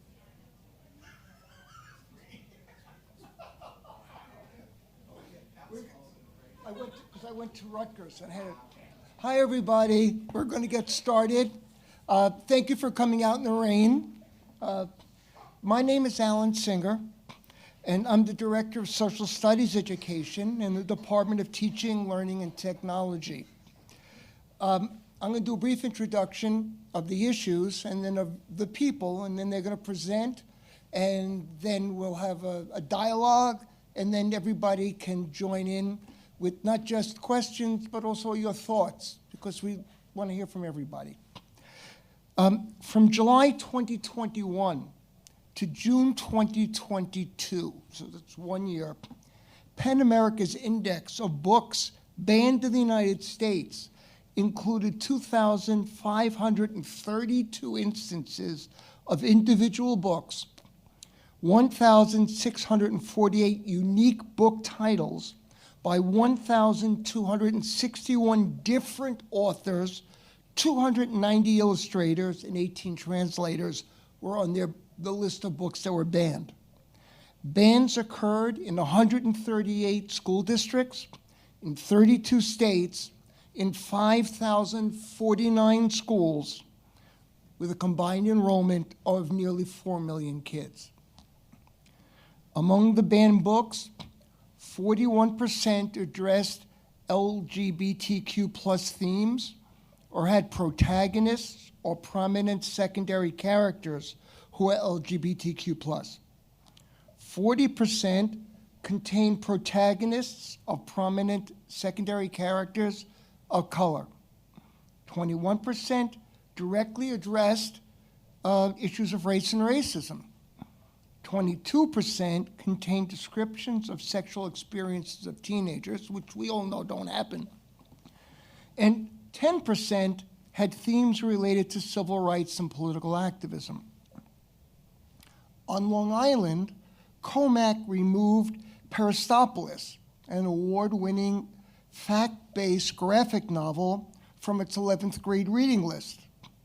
And Plain Edge temporarily banned Front Desk, a middle grade novel about the Chinese immigrant experience in the 1990s, after some parents complained the book was racially divisive. The push to ban books is coordinated by right-wing political action committees that try to enlist local parents. PEN America has identified at least 50 such groups in the United States. The most banned books include fiction by Nobel laureate Toni Morrison that explores race in America. Her novel Bluest Eye is banned in 22 school districts. I confess it was too heavy for me. I couldn't get through it, but that's me. Another heavily banned book is The Hate You Give by Angie Thomas. That's banned in 17 school districts. My granddaughter, who's white, really thought it was a great book and made me read it with her. Well-known writers like Khalid Hosseini and Margaret Atwood, Jacqueline Woodson, Jodi Picoult, Ibram Kendi, Laura Holst Anderson have also been banned in multiple school districts. I can't figure out why anybody would ban half of those people. Long Island was featured in the most important Supreme Court ruling supporting the right of students to read. In Island Tree School District versus Pico, 1982, the court upheld that the First Amendment limits the power of school officials to remove books from school libraries because of their content. This was a very divided court decision, and since 1982, the court has moved decidedly to the right. So it is unclear what will happen if and when book banning by school districts and state education departments is reconsidered. This is largely likely to happen in the near future because Florida has made all books assigned or available to students subject to review under its 2022 Stop Woke Act, specifically intended to censor material on race and gender. The ACLU is part of a legal challenge to the act.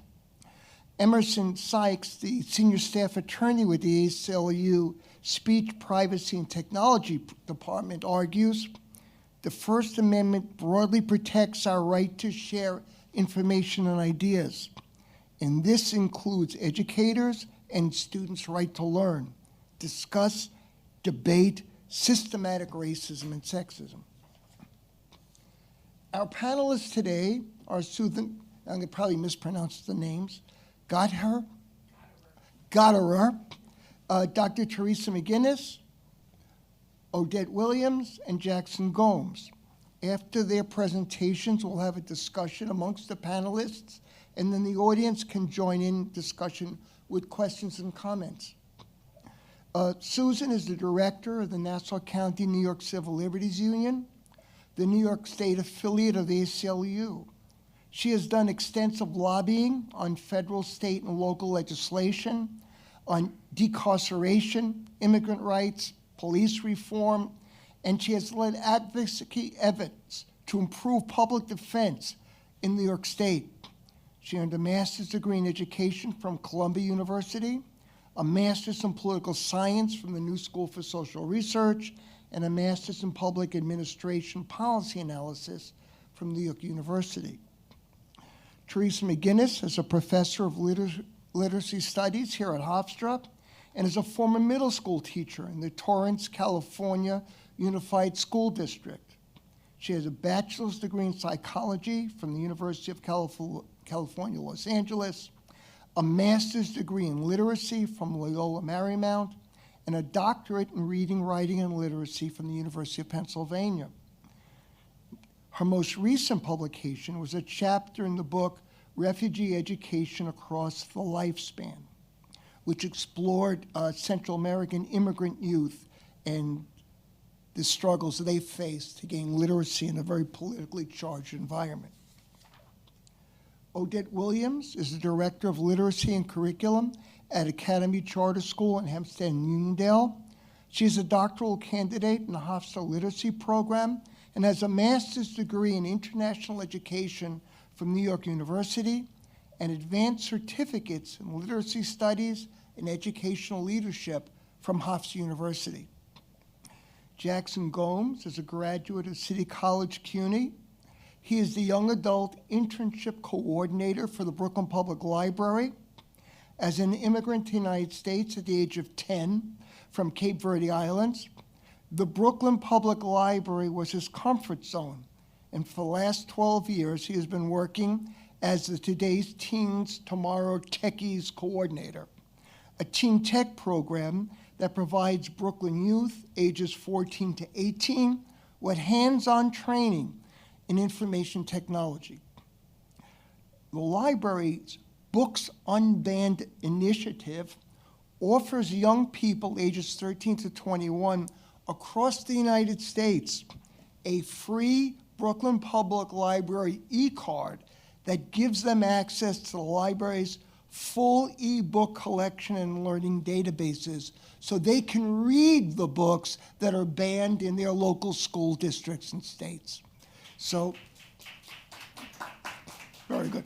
And with that, I'm going to turn it over to Susan. That was the safest way about your last name.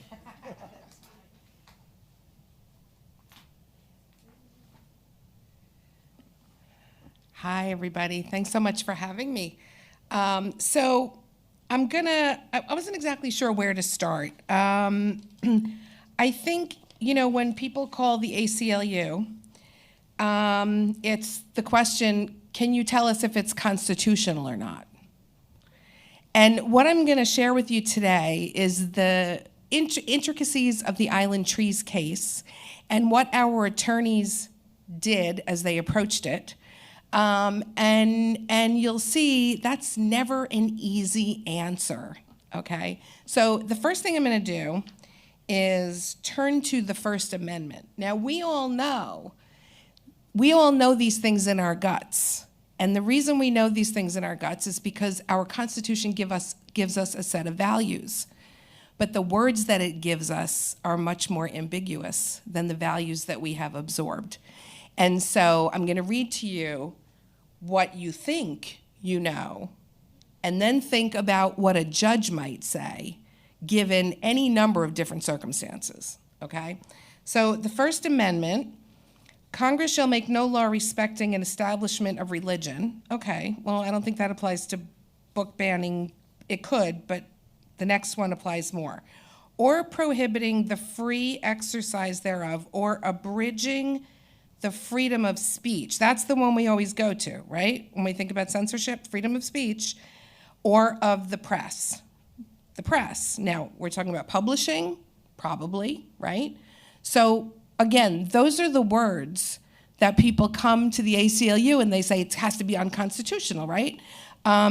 So now what I'm going to do is I'm going to share with you the little journey, and Andrea, you'll correct me later if I'm getting any of this wrong. A board member from the Nassau ACLU is in the room and was here, I think, during the Island Trees case. Also, full disclosure, I am not an attorney. So if there are any attorneys in the house who would like to supplement, please do. So I'll share with you this. Island Trees, what happened there was that 3 board members attended a conference and were given a list of books. It was a conservative conference. They were given a list of books with quotes taken out of context, the objections to the books at this conference were stated on the grounds of political and also of sharing sexuality information in the books. The list of books included Slaughterhouse-Five, Kurt Vonnegut, very famously, The Naked Ape, Soul on Ice by Eldridge Cleaver, Down These Mean Streets, The Fixer, and a book of poetry by Langston Hughes. The board directed, so the board came home from that conference and they directed the principal of the school to remove the books. The principal took a look and said, hold on a second, I don't know if anybody has read these books, so why don't we assign a committee to read the books, review the books, and then make a recommendation. The committee did that, and they recommended that the books be put back, and the board said no.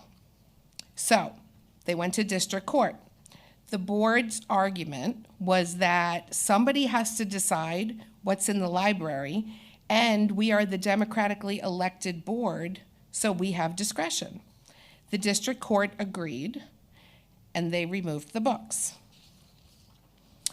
NYCLU now has to approach this because they're approached by the school district, and I believe through our chapter, they went to the main in the city and said, okay, we need to do something about this, is not okay. And the way that the attorneys described it to me, it was a very interesting journey because they looked and they said, there's not a lot of case law on this. And in order for us to stand in front of a court of appeals, we have to actually develop legal theories. Now, who would think that, right? If you're not an attorney and you don't know about these things, you think, well, you go to the Constitution and the judges will interpret it. That's not the way it works. So NYCLU attorneys had to develop legal theories to bring to the court. So they developed 2.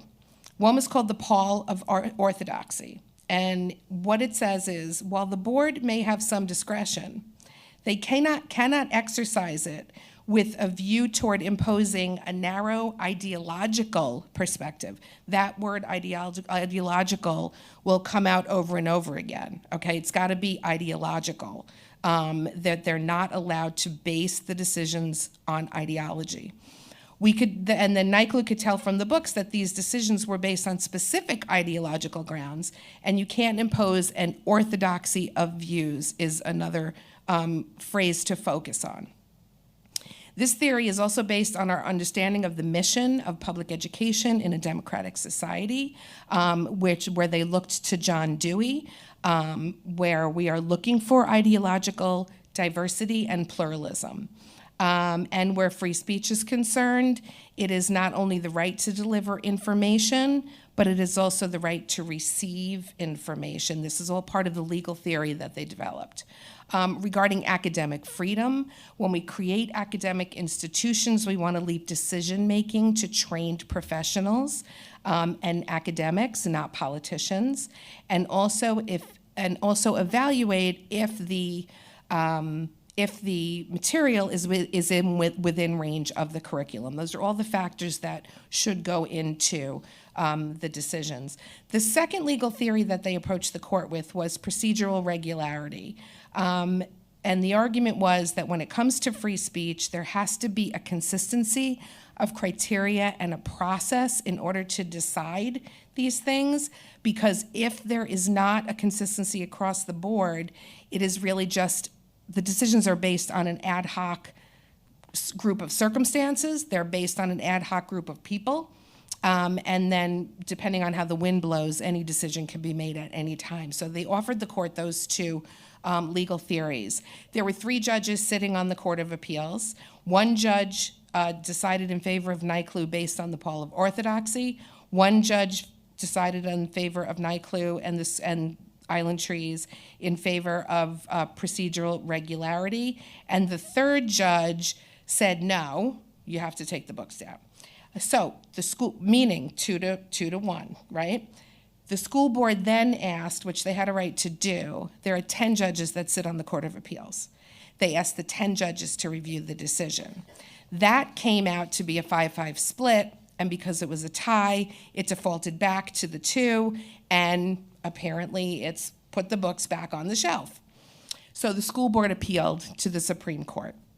The result of that was 4-4, with one justice, Justice White, said, send it back to trial. I can't decide, we can't decide, if there is an orthodoxy here until, or ideological bent on this, unless we know what their intent was, and we can only determine that at a trial. And so that was it. It was a 4-4-1 decision. And the school board said, okay, you know what? We're not going to spend money on that. Put the damn books back up. And that was it. So when you hear decisions coming from the court or coming from anything, there's a whole story behind it. And this is an important story because the point is that none of this is clear-cut. The case law is not well developed. Most of the law around this is judicial law, meaning it was made by judges. It wasn't made by the Constitution. It wasn't made by legislation. It was made through judicial decisions. There are lots of different kinds of law. That's one of them. And this is one of those areas where that exists. So the other thing, and so just whenever you want to know, is it constitutional? 2 minutes. Is it constitutional? Well, also don't ask a lawyer, because there's 1,000 different things that they'll tell you, and they're right. That's the way it is. So we're all looking for easy answers, and there are not easy answers, especially in this case. One of the other things I just want to share with you is that later on, after this case, our attorneys were litigating, Mayor Giuliani had pulled funding from a museum in Brooklyn because they didn't like a piece of art. And the court decided that content decisions cannot be based on government funding. And as they were litigating that case, the attorney shared with me that he actually in his head said, oh, could we have done this in Island Trees? So just so you know, there's a lot of different ways to go about this, and it's never an easy answer. So if you call my office and say, is it constitutional? I'll say, I don't really know, but let's look into it. So that's the story of the Island Trees case in a very short synopsis. But just, I wanted to give you a real feel for what we're dealing with. You know, there are limits on all rights. As you know, you can't yell, fire in a crowded theater. That all came through court decisions. Every single amendment has limitations. And that's because of the Supreme Court decisions, and that's because of the way we go about this. So, so I just wanted to give you some background about what we're dealing with here. Thank you.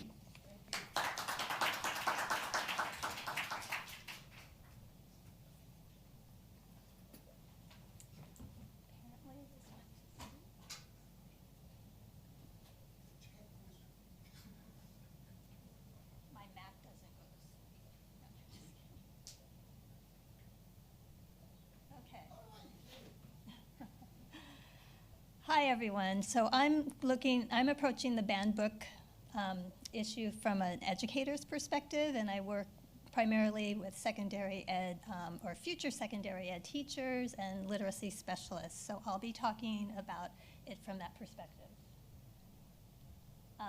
So I'm going to begin the conversation for me today is why do we teach literature, and what is the value of diverse voices in the literature we teach? So Wilhelm and Noack write, literature confers humanizing wisdom. It provides a unique way of knowing and therefore offers us new ways of becoming and being. Reading literature allows us to explore both what is and what could be. Teaching literature, therefore, can open doors that nothing else can open, at least not in the same way. We also know that literature provides intellectual growth and emotional growth. Jason Reynolds, one of the banned book authors, explains that literature encourages discourse. It creates a landscape to wrestle with that which we believe or don't believe. It provides students the opportunity to have complex conversations and exposes them to the complexities of life. Also, we know that reading literature builds empathy. It allows the reader to see people as humans who have different experiences and backgrounds.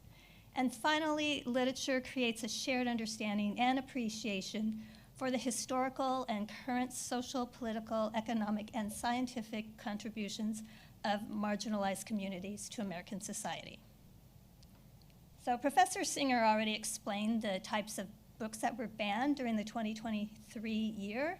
And so we'll say that when books are banned, thousands of children and youth will not get these books because books are expensive, and not all youth have access to libraries in their communities.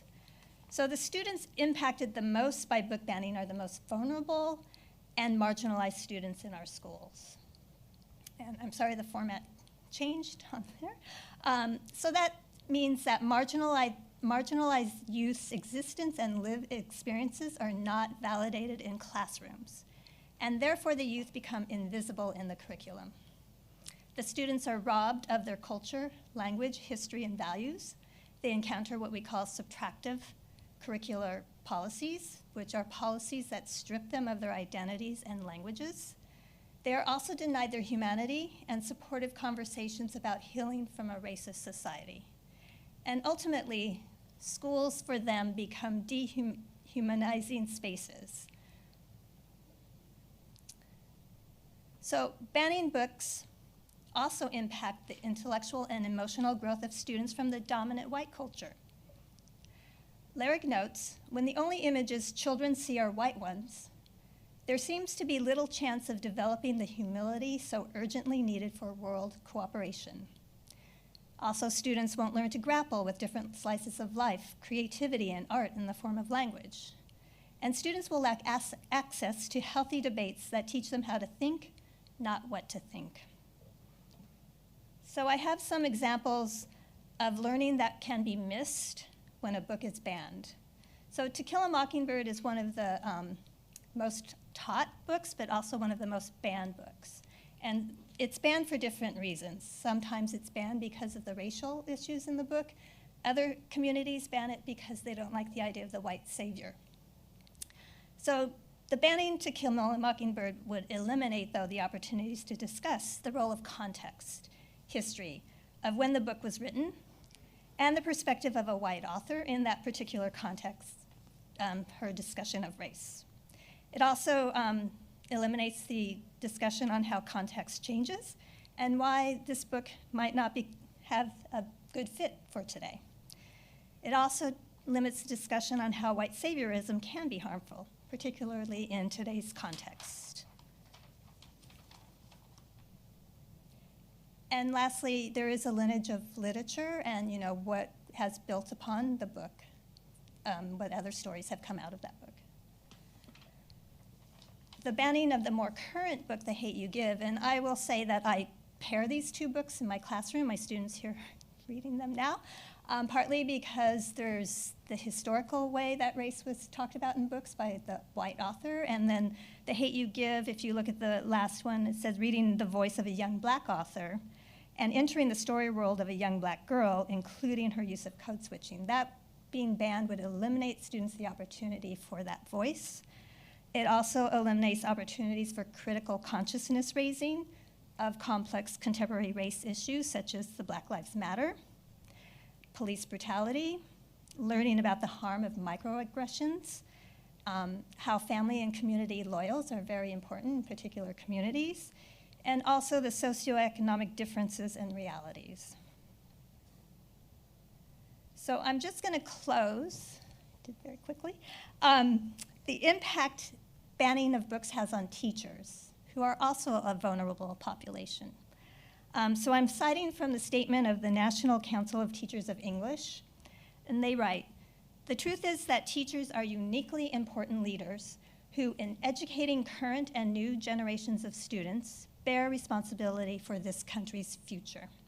They are trained professionals with one of the hardest and most demanding jobs, a job that requires deep commitment but brings little financial reward. Teachers need our support. They need our trust. They need to have the freedom to exercise their professional judgment And that freedom includes the freedom to decide what materials best suit their students in meeting the demands of the curriculum, the freedom to discuss disturbing parts of American history, if and when they judge students are ready for it, and the freedom to determine how to help young people navigate the psychological and social challenges of growing up. In short, teachers need the freedom to prepare students to become future members of a democratic society who can engage in making responsible and informed contributions and decisions about our world.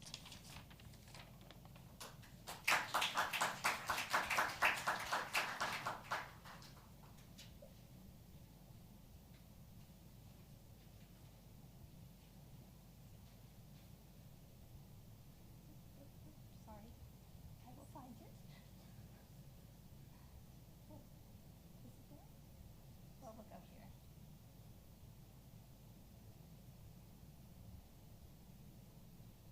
Should already be there.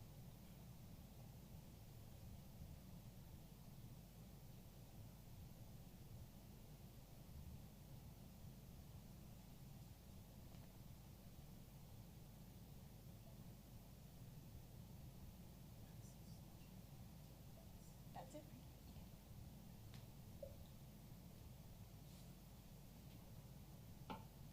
Good afternoon, everyone, and thank you so much for joining us. I am taking this from the perspective of the elementary classroom because I work with elementary kids in the charter school, and my work is a part of an action research that I'm doing with kids 3rd through 5th grade. So we're looking at banning books, and we're saying that banning books is a strategy to silence stories. And when we silence stories, it means that we're silencing some stories to amplify other stories. And for the most part, we know that these stories are the dominant white culture stories. Now, we look at critical literacy as the option to actually dismantle these single stories. Now, it so happens that one of the books that we studied or explored in our book club, New Kid, was a banned book, challenged in Texas. And this was Jerry Craft's story, his experience, which he wanted to share and be represented. But the book was challenged to be one that was teaching CRT and Marxism. We read this book and we looked at it with our 8 and 9-year-olds through the critical lens. And I thought that was important as, I'm sorry. I thought that was most important, and just to expand on what Dr. Singer said, where the books that were banned are books that target a certain demographics, a certain marginalized group. So when we see this happening, we realize that the stories are not going to be out. So we need a strategy and approach to get these stories in our kids' hands. And when they do get there, how do we approach them to continue that empowerment of our marginalized kids? Now, the single story that I'm referring to is the single story that all the themes, those reductionist themes that we hear in the educational setting, when we hear stories about Black and brown children from culturally and linguistically diverse groups. The single story that has the theme of academic disengagement, achievement gap, oppositional and antagonistic, and the school to prison pipeline. Now I work with these children, and this is not what I see. So this story cannot be the story that's out there. So how is it that we close this, not so much of an achievement gap, but this culture gap? How do we bring our kids into a space, an academic space, where they see themselves as learners with learning identities? And that's what we worked on in our book club. We called it the Critical Literature Club. And the question that drive the research around the book club was, how can elementary readers engage with the multicultural children's literature from a critical stance to foster empowering conversations about identities and social justice? The work was guided and grounded in, of course, Paulo Freire's idea of critical consciousness. And I also used Hilary Jank's work to help me, and of course, Lewison's 4 dimensions of critical literacy. So these were pretty much my guide and what I used to evaluate my kids as they responded to text. Now, most of the findings came from student work, student responses. So what I included in this presentation also was just a few snippet samples. I only had 10 minutes, so I had to be brief. So I included snippets of students' work and just how I evaluated them. So for example, this particular student, she addressed the book, inspired her response, and she addressed it from the point of perspectives. And it reads, I think that in New Kid, there are a lot of things to discuss. The one word I would use to describe most of the book is perspective. The perspective I want to write about is a single perspective. This is when a person is bound to their background knowledge and doesn't even try to learn more about the subject. In this book, there were 3 specific times where people had a single story or perspective. The first time was when Alex and Maury were browsing for books and the librarian came up and suggested some books. The books were obviously based on someone's single story. I know this because Alex, who is white, got the book called The Magic of the Magical Magician, A Magical Adventure, while he gets this amazing story. Maury, the black student, gets The Mean Streets of South Uptown, a gritty tale of survival. This means that the librarian had a single story about black people always poor and struggling, but Maury's father was a boss in his company and he was not poor. So this is her response. And how we evaluated and talked about her response was we looked at disrupting the commonplace norm, because in a school setting, a librarian, you're expecting to be culturally responsive, for one, knowing your students, right? Be culturally responsive, but also being able to empower. But in this case, it wasn't empowerment. So she problematized this interaction and called it the singles, and saw it as a single story, a single perspective, so to speak. The other thing is that she put in her viewpoint, because what she's saying is that she's actually saying that this is discriminatory, not in those terms, okay? So it goes back to number 2 here, where it's, of course, interrogating multiple perspective, and of course, we see where she's drawing on pairing the world and the words, the social issue there, that's glaring, okay? Stereotypes.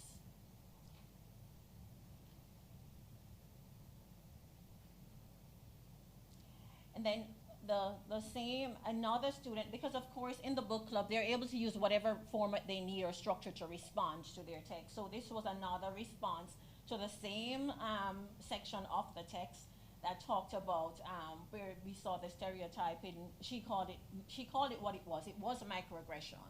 And she called it what it was, the perpetrator, who was the perpetrator, the target. Now in all of this work that the students are doing, they are being empowered. Their voices are out there. And they are understanding that they have the power to question the text, the intentionality of the author, question authorship, question the intentionality, question also who is benefiting from this story. And then the most important thing that within the critical literacy pedagogy is how can we reconstruct what is already constructed, you know? And what should this look like? For example, what should this interaction between the librarian, what could it look like to be different in this space? The third piece I have here is in verse, and the student here, she says, every day is new things to learn, new people to meet. I reach out for the stars, hoping I can get a chance to show them who I really am, how I really feel, but it's hard. The struggle is tough. I am stuck between these two worlds, and I can't let go of either. It's like chocolate and vanilla ice cream. People might say, what's the point of mixing them? You might as well just have chocolate. But the thing is, the flavor is mixed, and it feels like it's just perfect. Again, she is pulling on, of course, we heard her emotions, right? We heard her agency, because within the new kid, he was straddling two worlds, the world in Washington Heights, New York, and the world that I think it was Riverdale, but the prestigious school in Riverdale. So he was straddling two worlds. So she's pulling on her emotions, her agency, but she's also pointing us to the social issue, which is what critical literacy pedagogy is all about. And this is what we want to do in our classrooms, because we want to empower kids to look at literacy, because literacy is life.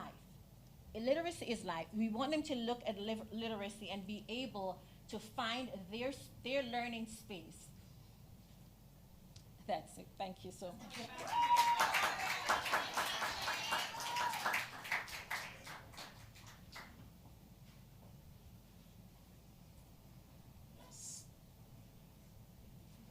Show you guys our website that you guys probably seen all over TikTok and over the internet, but don't be surprised.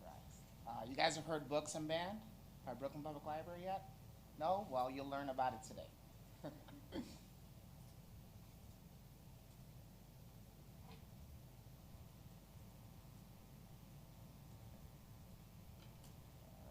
going to show you guys this amazing initiative we started, which we're going to be celebrating this April 1 year. All right. First, I'm going to read to you guys. We as a team, we started as 5. Of course, there's more of us because I'm going to tell you how much success we had with this initiative. But I'm going to read to you an article by one of my colleagues to see what we stand as an institution, because we're Brooklyn Public Library. Brooklyn Public Library serves 2.6 million people, specifically in Brooklyn, and what was our initiative? Oh yeah, I'm sorry. What about the mic, right? Can everybody hear me? Sorry, I'm used to screaming at teenagers, so it's funny when I actually have a mic in front of me. But I'm going to read a little snippet from one of my colleagues, an article she wrote, and what we all envisioned part of being the Books and Band group. Okay? When a black student can read about their own history or the social movement currently in progress, or when a trans student can experience their formation brought only by seeing themselves authentically or even joyfully portrayed in a book, it is a fracture that has long-term impact on well-being and their understanding of the world around them. So teens are looking for books to reflect their own perspective and their own experiences being teenagers. So I'm going to give you an example of some quotes by teens that wrote back to us, and I'm going to explain to you guys what we did from the ground up.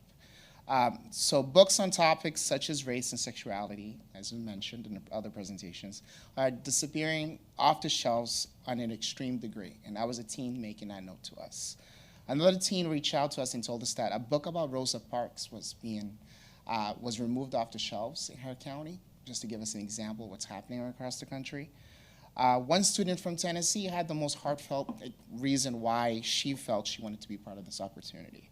She said she wanted to be able to have access to different perspectives so she can understand them. That the way if she come across a person differently and identifies differently or have different perspective from her, she won't say the wrong thing or give offense without meaning to it. While having access to one's own history is important, it is critical to connect with the present and with all the possible futures. The removal of books is ultimately a tool designated to discourage young people from building more of a just future. We must summon all of our power to ensure the necessary ingredients for imagining that future remain at close hand. When you can safely leave your house or stay in, when you lack access to books, you cannot fully participate in public life. And that should concern all of us. When our neighbors have access to information and education, we all reap the benefits of a stronger community and more vibrant culture. Now, what happened 1 year ago? Our director, Nick Higgins, brought a bunch of us together because we serve a lot of teens, as you guys can imagine. We have many different teen internships, and our teens are very involved with our Brooklyn Public Library. You guys would never think this, but we have about 200 plus teens just volunteering with us. And each year we have about 1,200 volunteers. I would say 800 of those make up teens. Teens are always interested in being involved with the library. So we came together, we said, hey, what's happening across the country is really sad and it's travesty. A lot of teens are suffering because of this. How can we help? And we got together and we said to ourselves, you know what? We're not hip enough to ask these teens to like come up with an awesome program name, right? Because we're adults. They're not gonna listen to us. If we reach out to teens across the country dealing with these issues, they might not feel comfortable talking to us because we're strangers. They don't know who we are. We're from a different state. We have different experiences from them. And the kind of people we serve are living different rural areas and so forth in big cities. So we reached out to a bunch of teens that were part of our internships at the time. We gave them a couple of different names. We let them come up with the name. They came up with a Teen Intellectual Freedom Council, an internal group run by teens, just under the leadership of my colleagues and I. And we got together with them and they came up with Books Unbanned. We're like, wow, you guys got some great names for these things. So the next part of that is like, got to get teens really involved with this. You came up with the name, but help us reach out to young adults out there. Help us send the message out there. What should we do? And they told us, hey, if you're going to approach a teen, do this, and do that. Lucky for us, we didn't launch the Books Unbanned. We thought it was going to be a small thing. It didn't. It wasn't small anymore because, like I said, there was 5 of us at first. And then out of nowhere, we had like 500 responses in one day. TikTok made us viral, a lot of TikTok stars. Twitter made us viral. The news keep coming up to us and asking us questions. Just wanting to know what we're doing. What we basically did was we opened opportunity for teens that are suffering in these states, that are dealing with banned books, to have access to our digital collection. When you get an e-card, usually e-cards for Brooklyn Public Library is for free as long as you're a New York State resident. If you live outside New York State, you usually have to pay a $50 fee. We waive that fee for these teens in specific areas. Now, you asking me, how do these teens apply for this, right? When we put on a QR code and we put up on the website, did promotions and everything else, we made sure that teens would just write to us. Tell us how you are facing banned books in your state. How is your library not able to help you or gauge your access to certain books? How are you dealing with what's going on in places like Florida and so forth? And teens wrote so much to us. And surprisingly, not only teens, parents, pastors, teachers, other educators, family members, brothers, sisters, just send us these lovely messages to the point that we were so inundated with teens, young adults between 13 to 21-year-olds applying that we could not take it on all ourselves. We tried to keep up with as much as we can, but we had to have other colleagues join us to be able to help us. And I'll tell you one thing, sitting Sunday at home on your day off, reading these stories from these kids, make it worthwhile, right? We can all say that. Because a lot of us were reading these stories and these messages from these teens on our off times because we just have to keep up with the responses. When a teen sends us a message, tell us how they're being affected. We take in their email account, we take their story, we keep it anonymously, of course. We take their email, we put it into a spreadsheet. When we put it into that spreadsheet, we then make sure our IT department assigns them a digital card. Now, most people and most stories, they're only focusing on one part of that. Yes, we do give them access to all the books that are being banned in their states, but we also giving them access to 350,000 digital collection of materials and 220,000 audiobooks. And of course, nobody remembers this, digital databases, right? So a teenager can jump on our database and do career cruising. They can join and take a class on LinkedIn Learning. They can do research for college papers or apply for college resources. And we have various databases we pay a lot of money for. Learn a language. So this e-card opens up a door for many things besides what the various books that they are being banned in their state. And we got 6,000 applicants. So we have assigned to date 6,000 ebooks. Everyone that is between 18 to 21 years old will get a renewal because we're celebrating 1 year next month. And our goal is to continue it. And lucky for us, we've been very blessed in finding private funding to be able to pay for that. And what's the best part that came out of that also? The teens that started with the naming and helped us with recruiting and messaging these teens are still running an internal intellectual freedom council. They meet on a regular basis once a month. What we do with that, we also invite the same teens that apply for the e-card.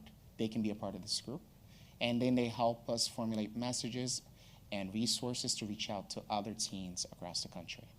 And recently, actually tomorrow, we partner up with the Penn Institute to run a 4-week session on Freedom to Read advocacy program. With Penn, we just started an initiative about 3 weeks ago. Tomorrow's our final 4th one. Every participant gets a certificate and might get a 1-year subscription to Penn, the Penn Institute. And part of that also is that we recruited teens from 50 different states. So we have 100 to 200 kids from 50 different states meet us on Zoom. We teach them a little bit of advocacy. No legal advice, because we're libraries, right? And Penn doesn't do legal advice. But we do teach kids about advocacy and how to deal with these issues. And the stories and the teens we come across, I'll tell you, Thursday evening, just meeting these teens, they don't need us. They're just charged about fighting, about making sure that they feel safe in their state and helping other teens like themselves. And lucky for us, thanks to going viral, we're making a big, broader spectrum that other libraries out there, because school libraries have it harder. Public libraries, we stand for intellectual freedom, right? But we want more public libraries to get on board with that, so we'll have more maybe intellectual freedom councils for teens, because teens are a big part of libraries, and having them help you actually makes your service to them better. Okay? Pleasure meeting everybody. Can't wait to answer your questions.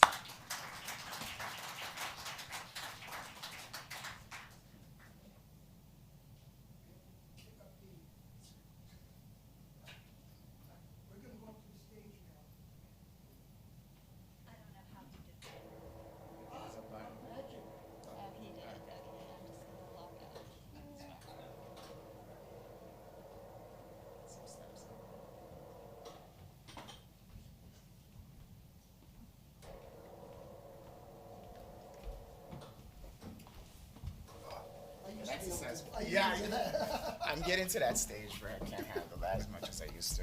I'm like, I didn't use my bike for the day yet, that's why.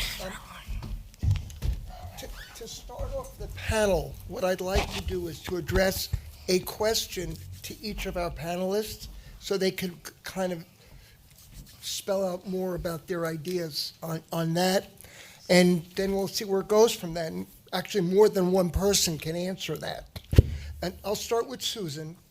And I found it very interesting, your discussion of island trees and Pico. But what I'm wondering, what are the implications for what's going to happen with Florida now?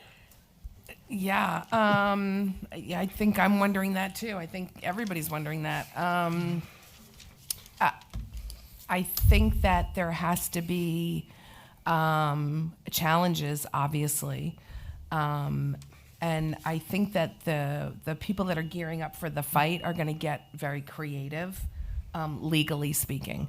You know, if you don't practice law, which I don't, to hear the story told by the attorneys that were in the trenches, it means that they have to find a hook in which the courts can ground themselves in law or in the Constitution or in previous decisions, all of those things. And I think that the attorneys that are gearing up for this now are going to have to get very creative. I also think and wonder if there also needs to be legislative fixes, which then will also create more court challenges, of course. So I think we're in for a fight. I think that there are ebbs and flows in this country, as we all know. If you look back over the course of history, this has happened on and off many times. It's when a certain group of people are feeling threatened by ideas. And I think what's scary about this is that you're cutting off ideas, so you're not feeding ideas, which then means that you're not encouraging intellectual curiosity, which will feed this beast more. And I think that we all have an obligation to make sure that we're giving access when we can, finding ways around the system when we can. This is an amazing story in Brooklyn. And I think that people in Florida are going to have to really step up and fight. There's advocacy that parents can do. So those of us who are in the trenches need to teach other people how to do this so that we are opening up doors of intellectual curiosity. Does anybody else on the panel want to address that, Jackson? It's funny because working with Penn, that's one of our biggest concerns. We're so worried because all the teens we have been reaching out to and working with from Florida, some are affected right now, while others it hasn't come yet. Like this wave is looming over them, and they're worried about it. But I think, like you said, there are opportunities at educating young adults and getting their family members as allies. There's a person down there named Jen Cousins, and she's an advocate. She's very prominent down in Florida, and she's making a grassroots movement to get a lot of people involved, because the only way to fight this is really have people attend these school board meetings and parents getting involved and young adults putting up flags to fight this, because teens are freaking out. They're worried, and it's sad. Terry, let me ask you this. One of the arguments that's been made in favor of banning some of this material is that the material makes some of the kids uncomfortable. So the question is, should books be making kids uncomfortable? Well, there might be, I've had one student who voiced an uncomfort with one of the books I've assigned. And that's fine, because maybe it triggers something for them. But I think on an individual basis, you can work with that. But, some of the uncomfortable content is some things that other students experience in their daily lives. And, and I think it's important that students learn to grapple with some of those, or like Jason Reynolds says, wrestle with these ideas and the complexities of lives. And so who's to say what is uncomfortable? Does that make sense? Anybody else want to address that? I think also the idea of that, Into the mic. the idea of that uncomfortability also has to do with, learning. I mean, you're also understanding that there's this othering, so to speak. So the idea is what is dominant is not the only way. So I feel like that uncomfortability is extending you to understand another person's perspective, which is something that I think, taking it from that lens, is that this is learning. It might not be your story, but it's somebody else's story. And as a learner, you want to be able to embrace somebody else's story. I mean, it goes back to Bishop's concept of the windows, mirrors, and sliding glass doors. We're doing that with our elementary school kids. You're learning about another person's culture as well as you're stepping in that person's shoes to learn about that person's culture, as well as you're trying to see your own representation there. So I think presenting it through that lens could support that or help to minimize that level of uncomfortability. And sorry. Yeah, I would just add, why does everybody have to be comfortable all the time? I was uncomfortable as a white kid learning about slavery, I think as well. Okay. I was uncomfortable as a Jewish kid learning about the Holocaust, and what the people around me were thinking. Were they looking at me? I think when you're uncomfortable, that's when you're learning and growing. Absolutely. And there's something called the learning edge. And I do political science adjunct professor, and I throw some really bizarre grading system at my students, and I make them stand up out of their chairs, and they don't know what to do with it. And I see them shifting their feet, and they're not quite sure, like, am I kidding? Am I not kidding? This isn't fair. Oh my goodness. And they're really super uncomfortable.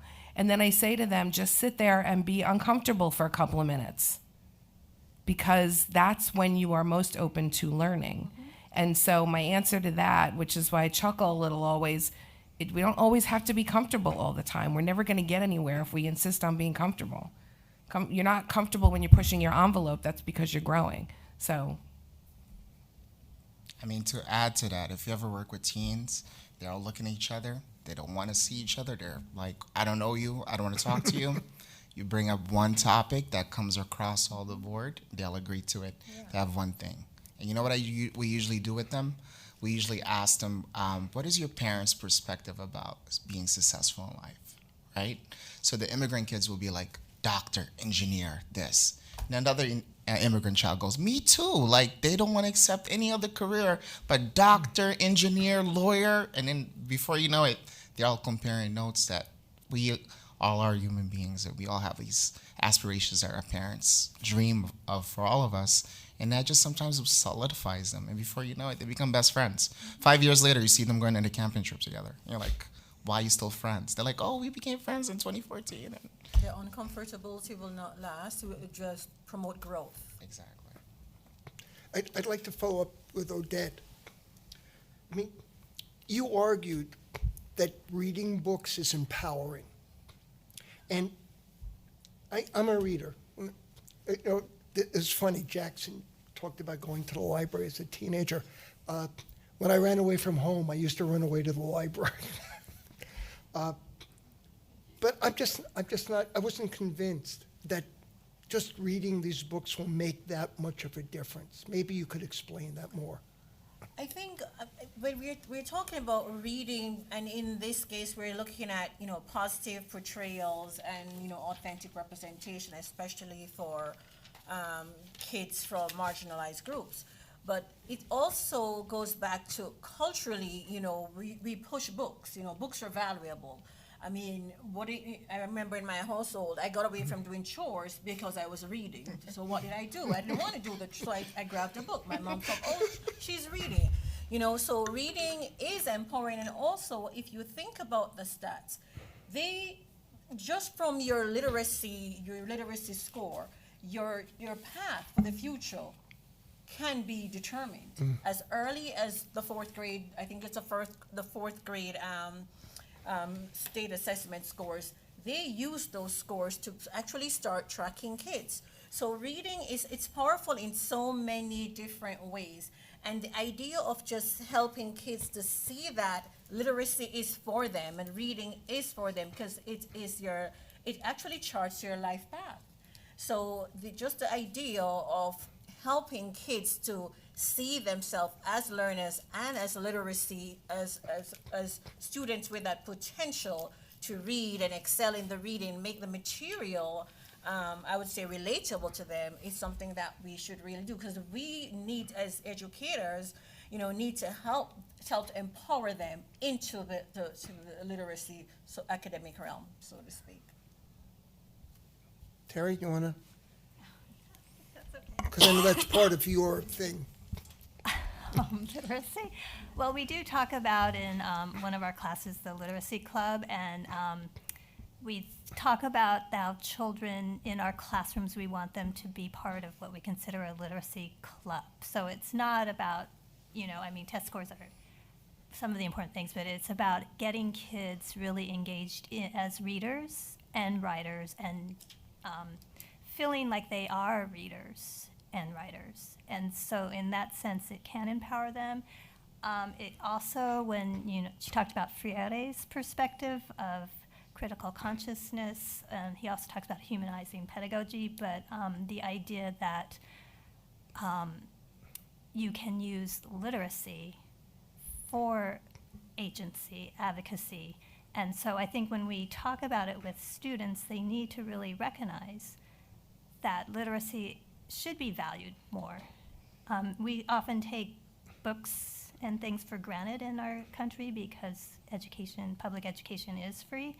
But when we look at other countries and other experiences, the value becomes different, if that makes sense. And so to use, whether it is writing ACLU or something, or like your teens are using literacy as a way of empowerment.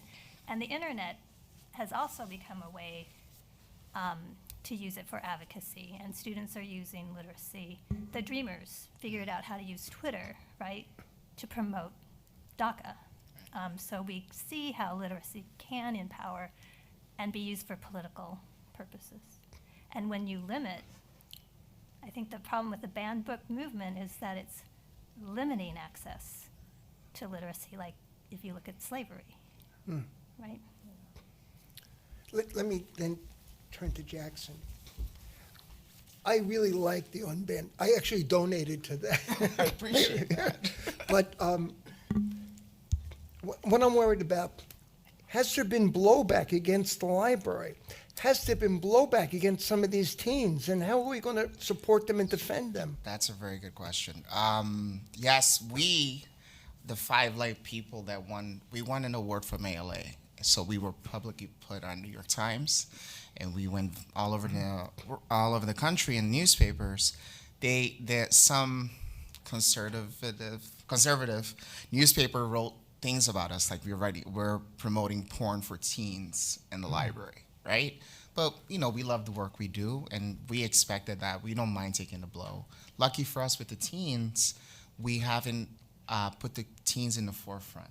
So we keep them anonymously, so nobody has gone after them. But that's the concern we have to worry about moving forward, because we're trying to teach them about advocacy, but we want to teach them the right way about advocacy, where they can show up to these meetings and try to advocate for themselves, but also be careful of the kind of discussion they're going to have with certain people. So we're trying to educate them all on that, because that's the only thing you can do with a teen, right? Teens can also be very passionate. So one of the things we talked to them about was, when you argue with someone who has a different perspective from you, listen to their perspective. Let them explain their perspective. Don't get fired up. Don't be like, I'm going to burn you down or anything like that. Just let them express themselves, and then argue with them by looking at their perspective and how you can knock holes into their argument. So we're educating them on that. But yeah, it's something we are worried about. We are worried about filming them or taking pictures of them.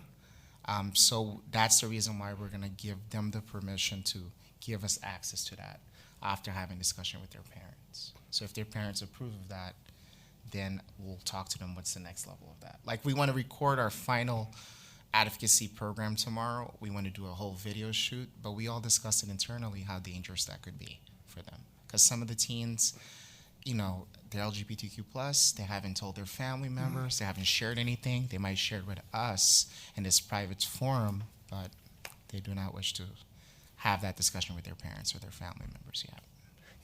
On Long Island, there's been some teen advocacy that's really been very powerful. When Comac took Peristopoulos off their reading list, the fight to restore it, and they were not successful, but the fight to restore it was led by teens in the high school. And one of the things I've always said to teenagers as a high school teacher is that you may not win, but you learned how to fight. In Malvern, the teens were very, very successful. In Malvern, New York, which is close by here, there was a street named after the former Grand Klugel of the KKK in New York State. And high school students organized a successful campaign to get the street name changed. And one of the ways they did it is they contacted the Long Island History Archives at Hofstra, and we provided them with the documentation so they could write it up and make their case. And they were very, very successful. And that it's Linder Place is now Oak Street. I just want to comment on advocacy, and you asked what's going to be done in Florida, right? This is about teaching people and empowering people to become advocates for their communities, and this is going to be have to be at the grassroots level. This is going to have to be parents, and the ACLU actually has advocacy programs where we train the parents. This is how you go to a school board. This is how you talk to the school board. But there also has to be a groundswell in the electorate to be able to take back the narrative, because these boards and the politicians all respond to the electorate. And so if there's enough of a groundswell, we can try to bring the pendulum back. But again, this is going to be about educating, and it's going to be a huge advocacy effort, teaching people how to advocate at the community level, in the school boards, at the town councils, all of it. And so you're doing it, the ACLU is doing it, and this is what it is. Yeah. Would anybody like to add something before we throw it to the audience? All right, this is your turn. We'd like to hear from you, and questions for the panel, individuals, but just also your views. Please step up to the mic, sir.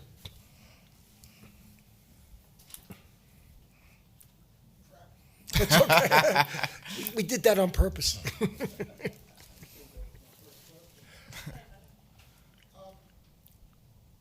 don't see the teenagers as the real target. There are adults who are passing these laws. Turn that on.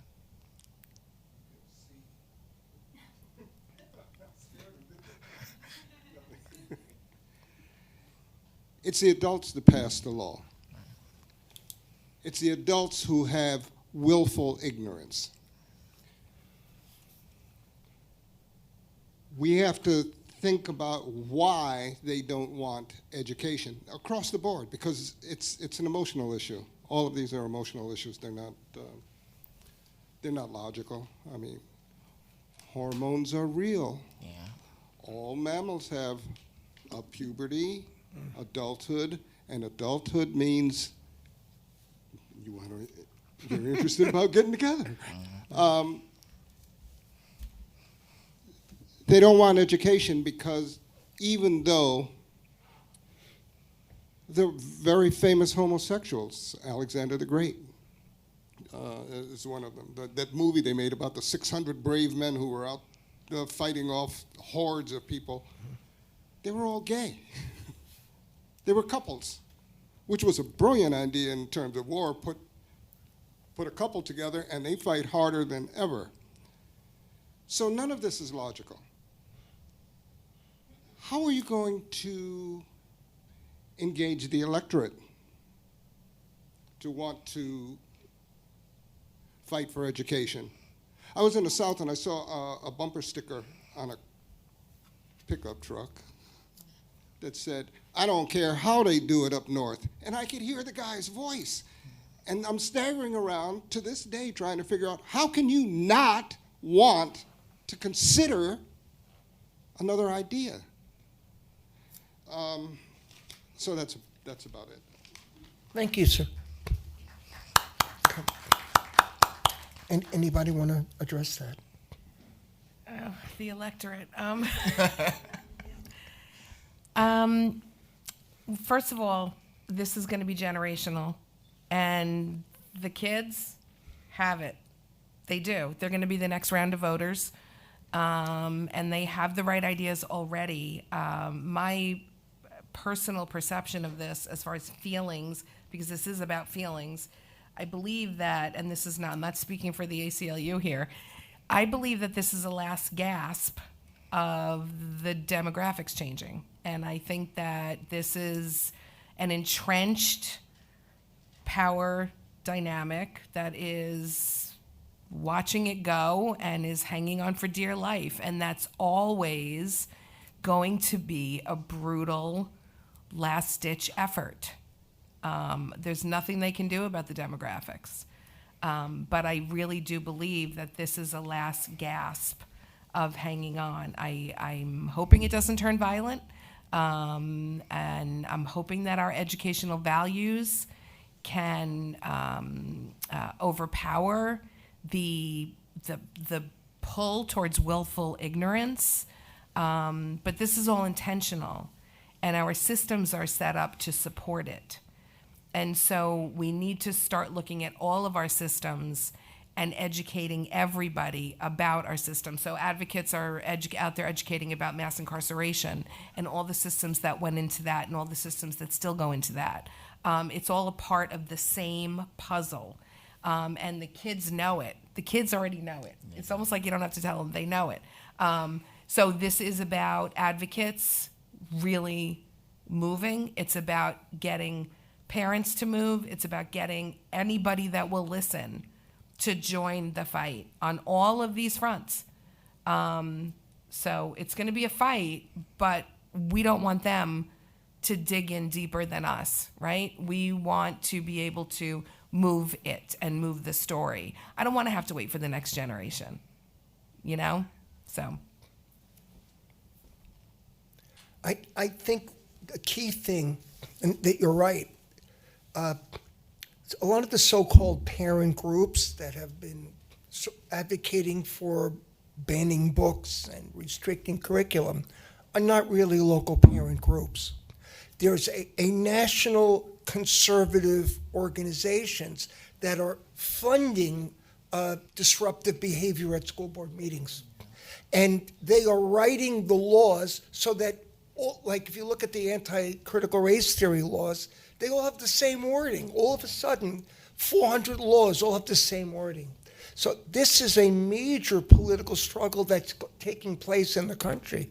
And one of the reasons that they're targeting books and gays and lesbians and school bathrooms is they're trying to divide a wedge between people who are naturally allies, trying to say, well, you know, you're religious, so you can't support your kids seeing this book.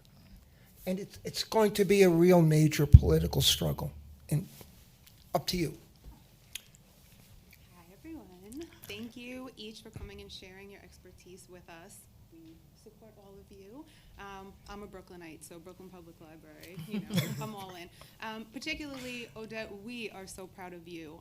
I think that what Odette is doing, what she's demonstrated to all of us and to anyone who sees this, you're teaching a method. So I'm a parent.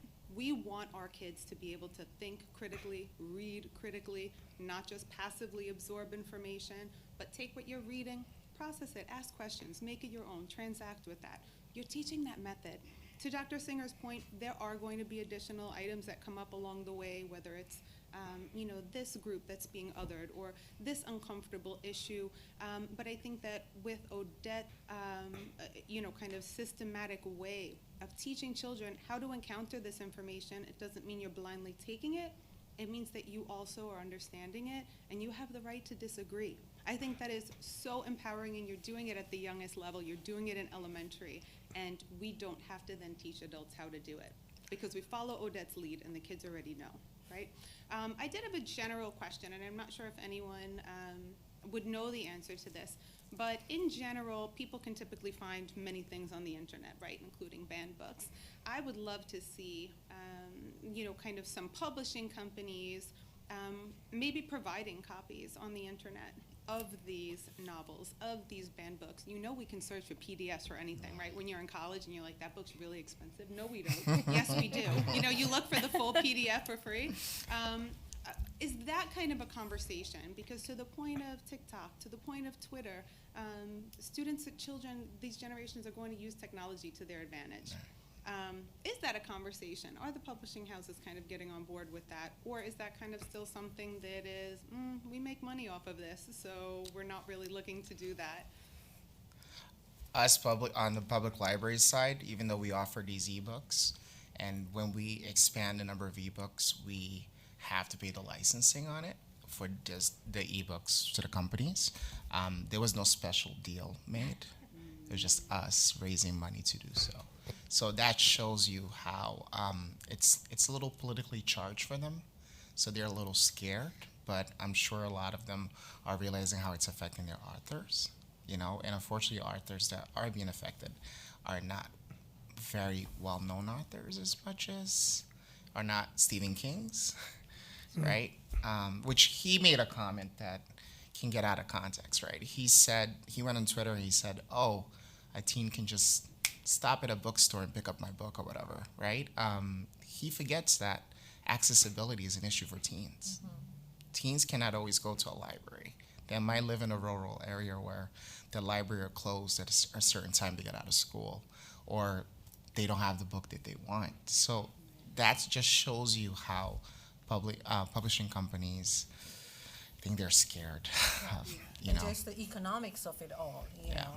They operate for profit, so that factors into what stance they would take on this but I'm sure, I think I was reading something about Random House, taking more of a positive leaning towards this. So that's something you could look into, Megan. Well, the to author- write letters.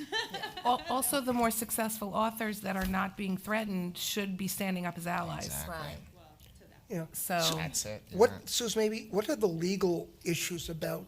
Go ahead, finish the question. No, but, because it's like 75 years or 100 years about just putting stuff online.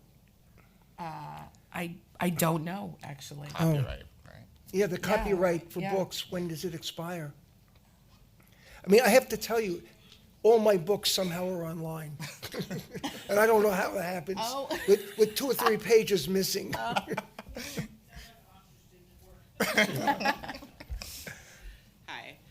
Thank you all for being here in your presentation today. So I have a couple of different comments. I'm going to try to put it all together in one. So when you talked about teenagers and protecting them, right, and someone just said fear, right?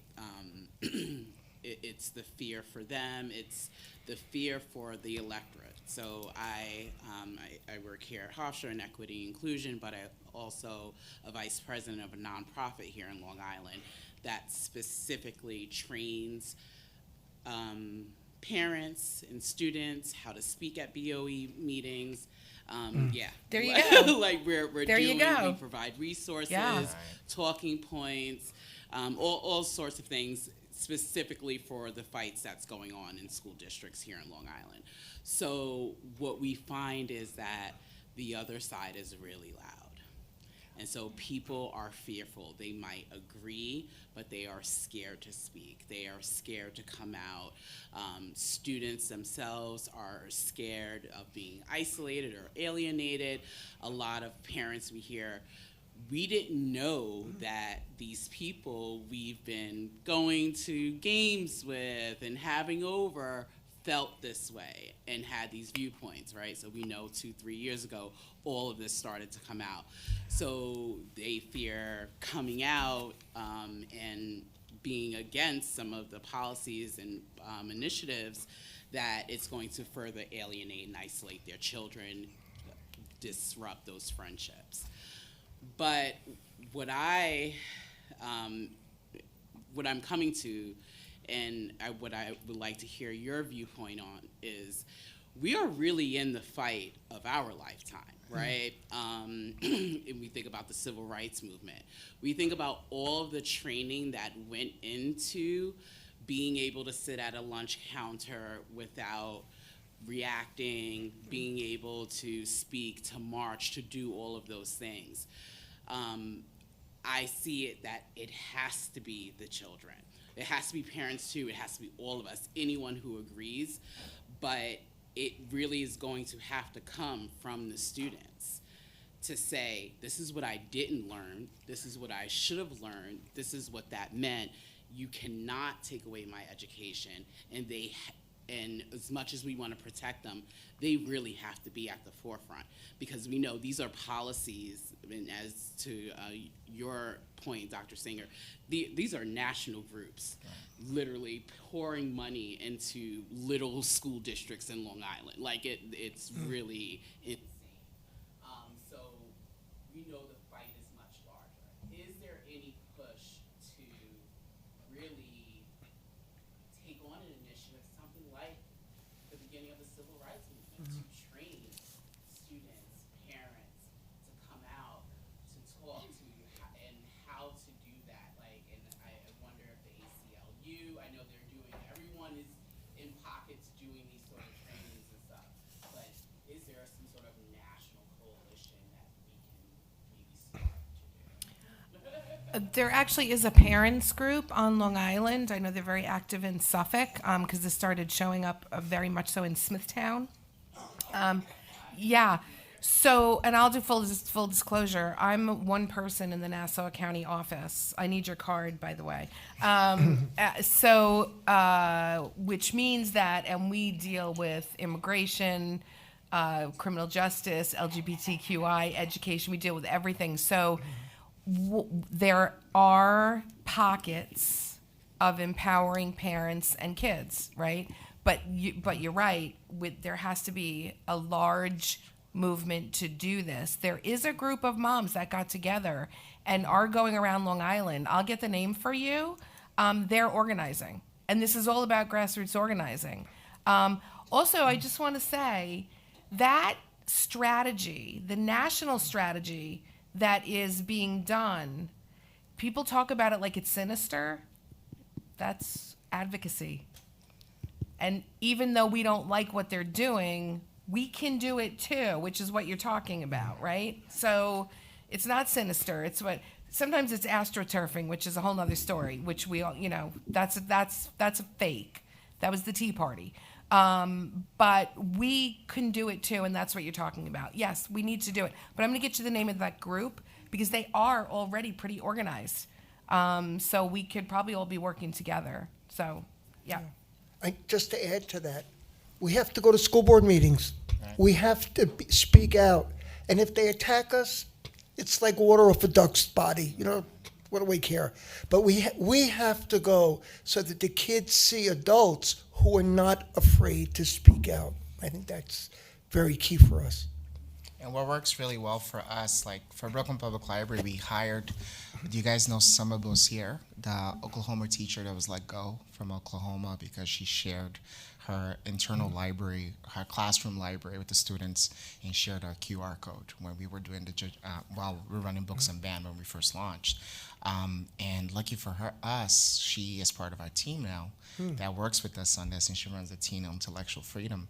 And teens really gravitate towards her because she has experienced what's happening, and teens here in New York are a little bit sheltered, right? They're like, yeah, that's not happening in my backyard. When she gives them the stories, they're like, oh, wow, this could be me. Then they start reflecting more. And with teens, you have to show them an individual, giving them an example, because they don't believe you. They will believe that individual before their parents or anybody else that's close to them anytime. So lucky for us, adding her part of our team. She's been... And teachers are fearful. Yeah. Teachers are fearful to poor participate. teachers. I have to put that out there. That's what I just wanted to speak to. I'm a retired New York City high school English teacher. Poor you guys. When I started in 82, and the canon of literature that we taught was this big, and then through the years, the canon got bigger and more rich, and it was wonderful. And so many of those books, were some of my favorites to teach and go to for the Regents exam. You can always answer the question with that one. I retired in 2017, and I gotta tell you, those last couple of years, I watched myself. Now, New York City is New York City, but the demonization of high school teachers, of teacher unions, and what we could say, and being scared about bringing up anything, anywhere that might, and I had parents calling me, but in the 80s, I had a parent call for teaching Merchant of Venice, and saying that I was teaching anti-Semitic literature, and it's just like, well, okay, literature from that very first side. So I just want to talk, the teachers are scared. Teachers are scared. They're being bullied, and it's our livelihood. I have a pension. I'm good. School librarians too. They're in a lot of trouble because they don't have the autonomy as public libraries. So a lot of them are under fire because of that. And even public libraries, I went to a conference, the Midwinter Conference for ALA, and we had a presentation down there on censorship, and the presentation was from a specific library district in New Orleans. And you guys know the story, Queen drag story, Queen story, that's a lot of people are fighting. So that specific organization fought with the library about having this drag queen tells a story time to kids, and that lovely library said, you know what, we're gonna make sure that everyone that comes to this specific program is gonna sign a permission slip. The ACLU said, you can't do that. So they were countersued. That specific library was countersued because of that. But they're dealing with government officials that are putting sanctions on library workers, telling them to get them fired. going to come after them for their license. It's a great thing the ALA has so much support, but it's kind of scary. I walked out of there while I'm in New York, thank God. So, you know. Hi. Thanks, everybody. Excellent. Couple historical points from Long Island and then a question. So one historical point about the Island Trees case. What happened on Long Island once it came down, because I was teaching in public school on Long Island at the time, is that every district had to figure out a board policy for removing books or not removing books. That now in everybody's big fat board Bible, it was a policy for establishing some kind of committee if they were to re-examine any kind of books in the library or in classrooms.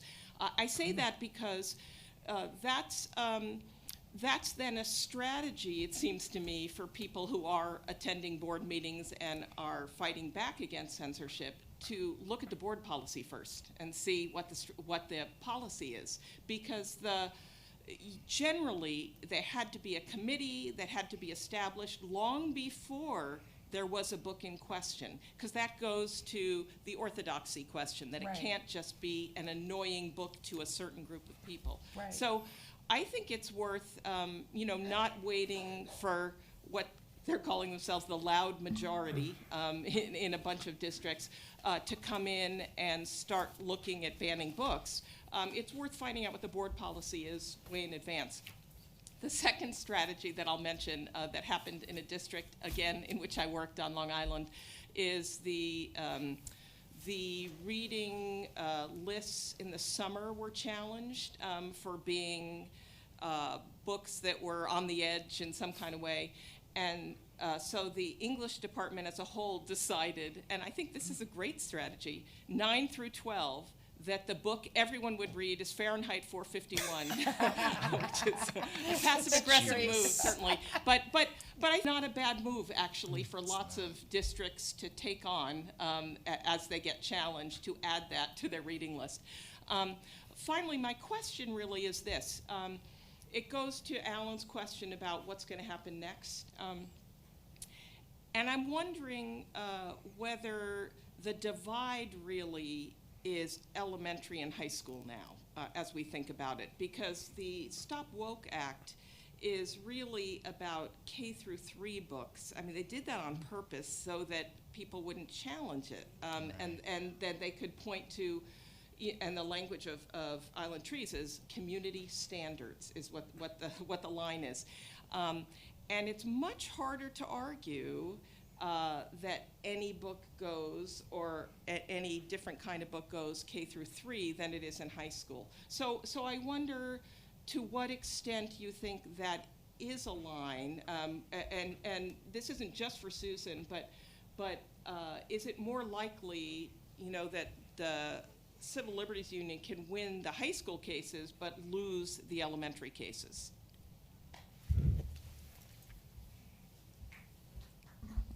So I have a question.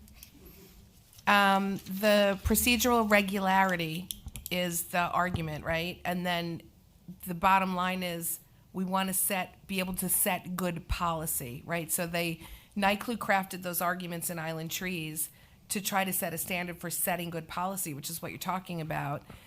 Was it mandated that they look at their policies, or they just sort of decided this is what we should all be doing?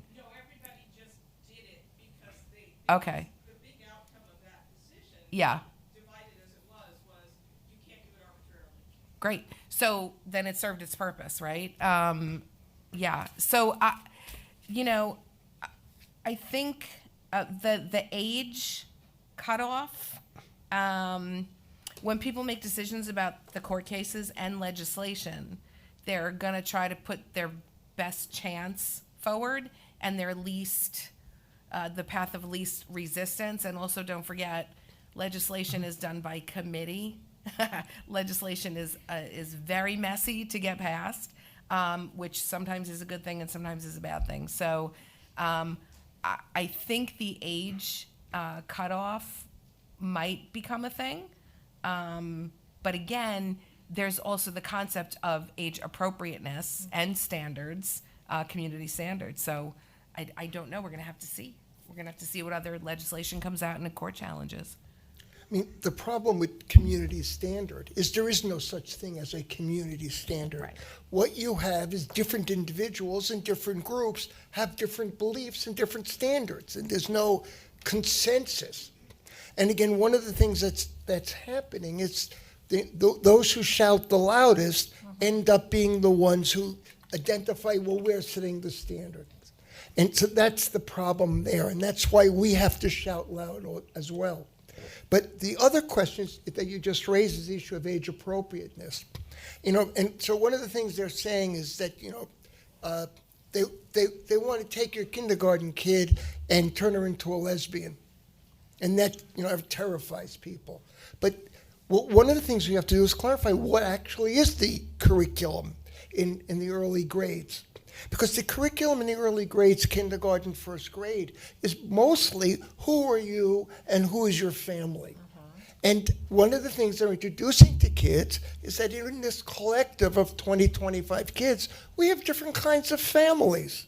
We're not encouraging, this is not about sex. This is about who your parents are. This is about who your uncle is. This is about who your neighbor is.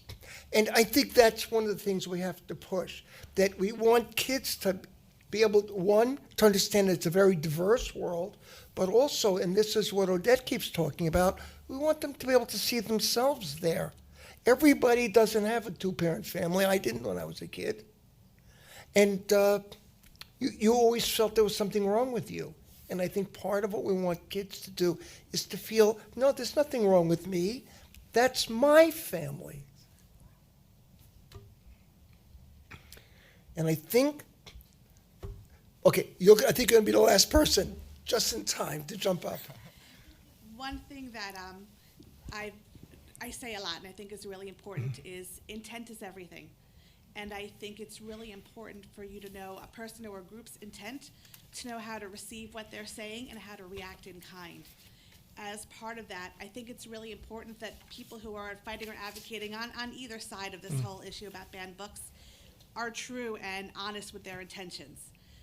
Don't say, we want to ban that book because it's not developmentally appropriate or it's too violent in its content, when your problem really is that you don't like that Little Mary had two mommies. Let's call it what it is and be honest in your intentions of why you don't like that book, because then everybody can react in kind and deal with the issue as it actually is. My library district is Smithtown Library, so we all know. There you go. That was lovely and embarrassing. But the community came together at voting time, and they, took care of that. Yep. Which was great. Yep. But that's just another example of, let's be true to what is the real issue. Your problem really wasn't that it's development inappropriate, and read the contents, look at it. Don't just take the word of some group somewhere in another state who is telling you that's what it is. Right. That's not what an educated, well-rounded person does. And I really hate to see people who don't try to look into it for themselves, And I also would say I think it's a real shame that people look for what are the differences in books instead of what are the sames. Mm-hmm. Because really, if they look at the overall content and the characters in the book, probably most of the stuff is very same to them, really not different. So it's all in the mindset of how you choose to, receive it. So Yeah. Thank you. Thank you. I also want to say that when it comes to age appropriate, this is a battle of what is considered the norm.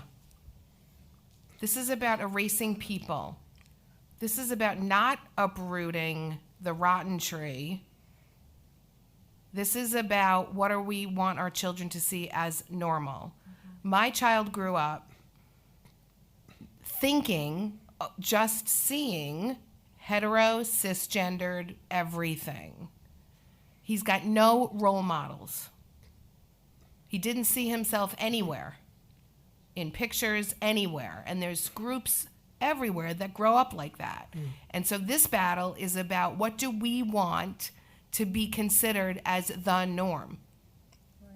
And other people are yelling louder. Listen, when there was a battle about health care in this country, I remember seeing on TV that side of the argument, going in and disrupting every single town hall meeting all over the country, laying down in the halls of Washington. In that case, that side was louder. If you're being quiet, you're part of the problem. We need all the voices. I'm going to say it one more time. If you're being quiet, you're part of the problem. If you feel like yelling, come see me after, and I'll take your name, and we're going to form a small army. Okay? Okay. Did anybody? To your point, You're going. to your point, it's not just what we want to consider as a norm. It's really what is the reality, what is the norm. The demographics have changed. Exactly, yes. Or it's a different world. So what are we preparing our kids to go out there to see? So it's not what we consider, but it's what's the reality that's out there. Yeah. Do you want to add something, Jackson, as your last comment? What I see all the time working with teens is that they enjoy reading books and seeing themselves reflected in these books. A lot of them are not able to talk to their family members about how they think, how they feel. So having a book is like an escape to some of them, you know?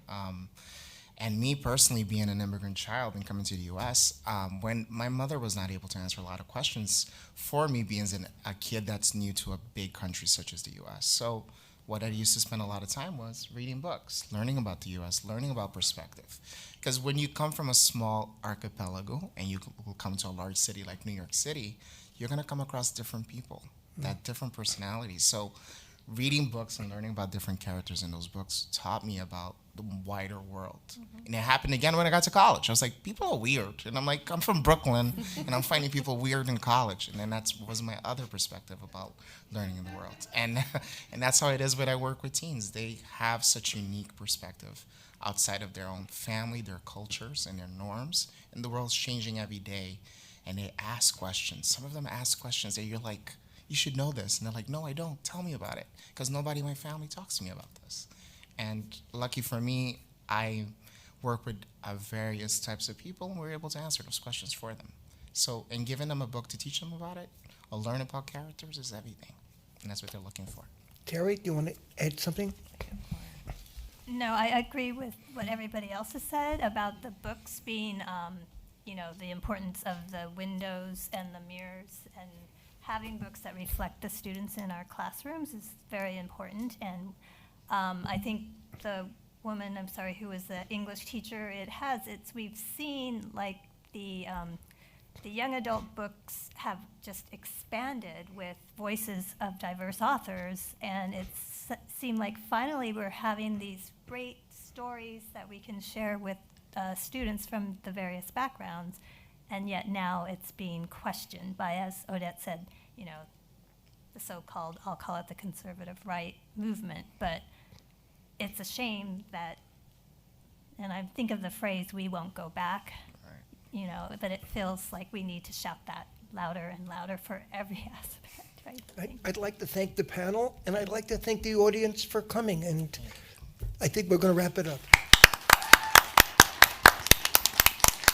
And we have to thank Kathleen Collins for getting all this together.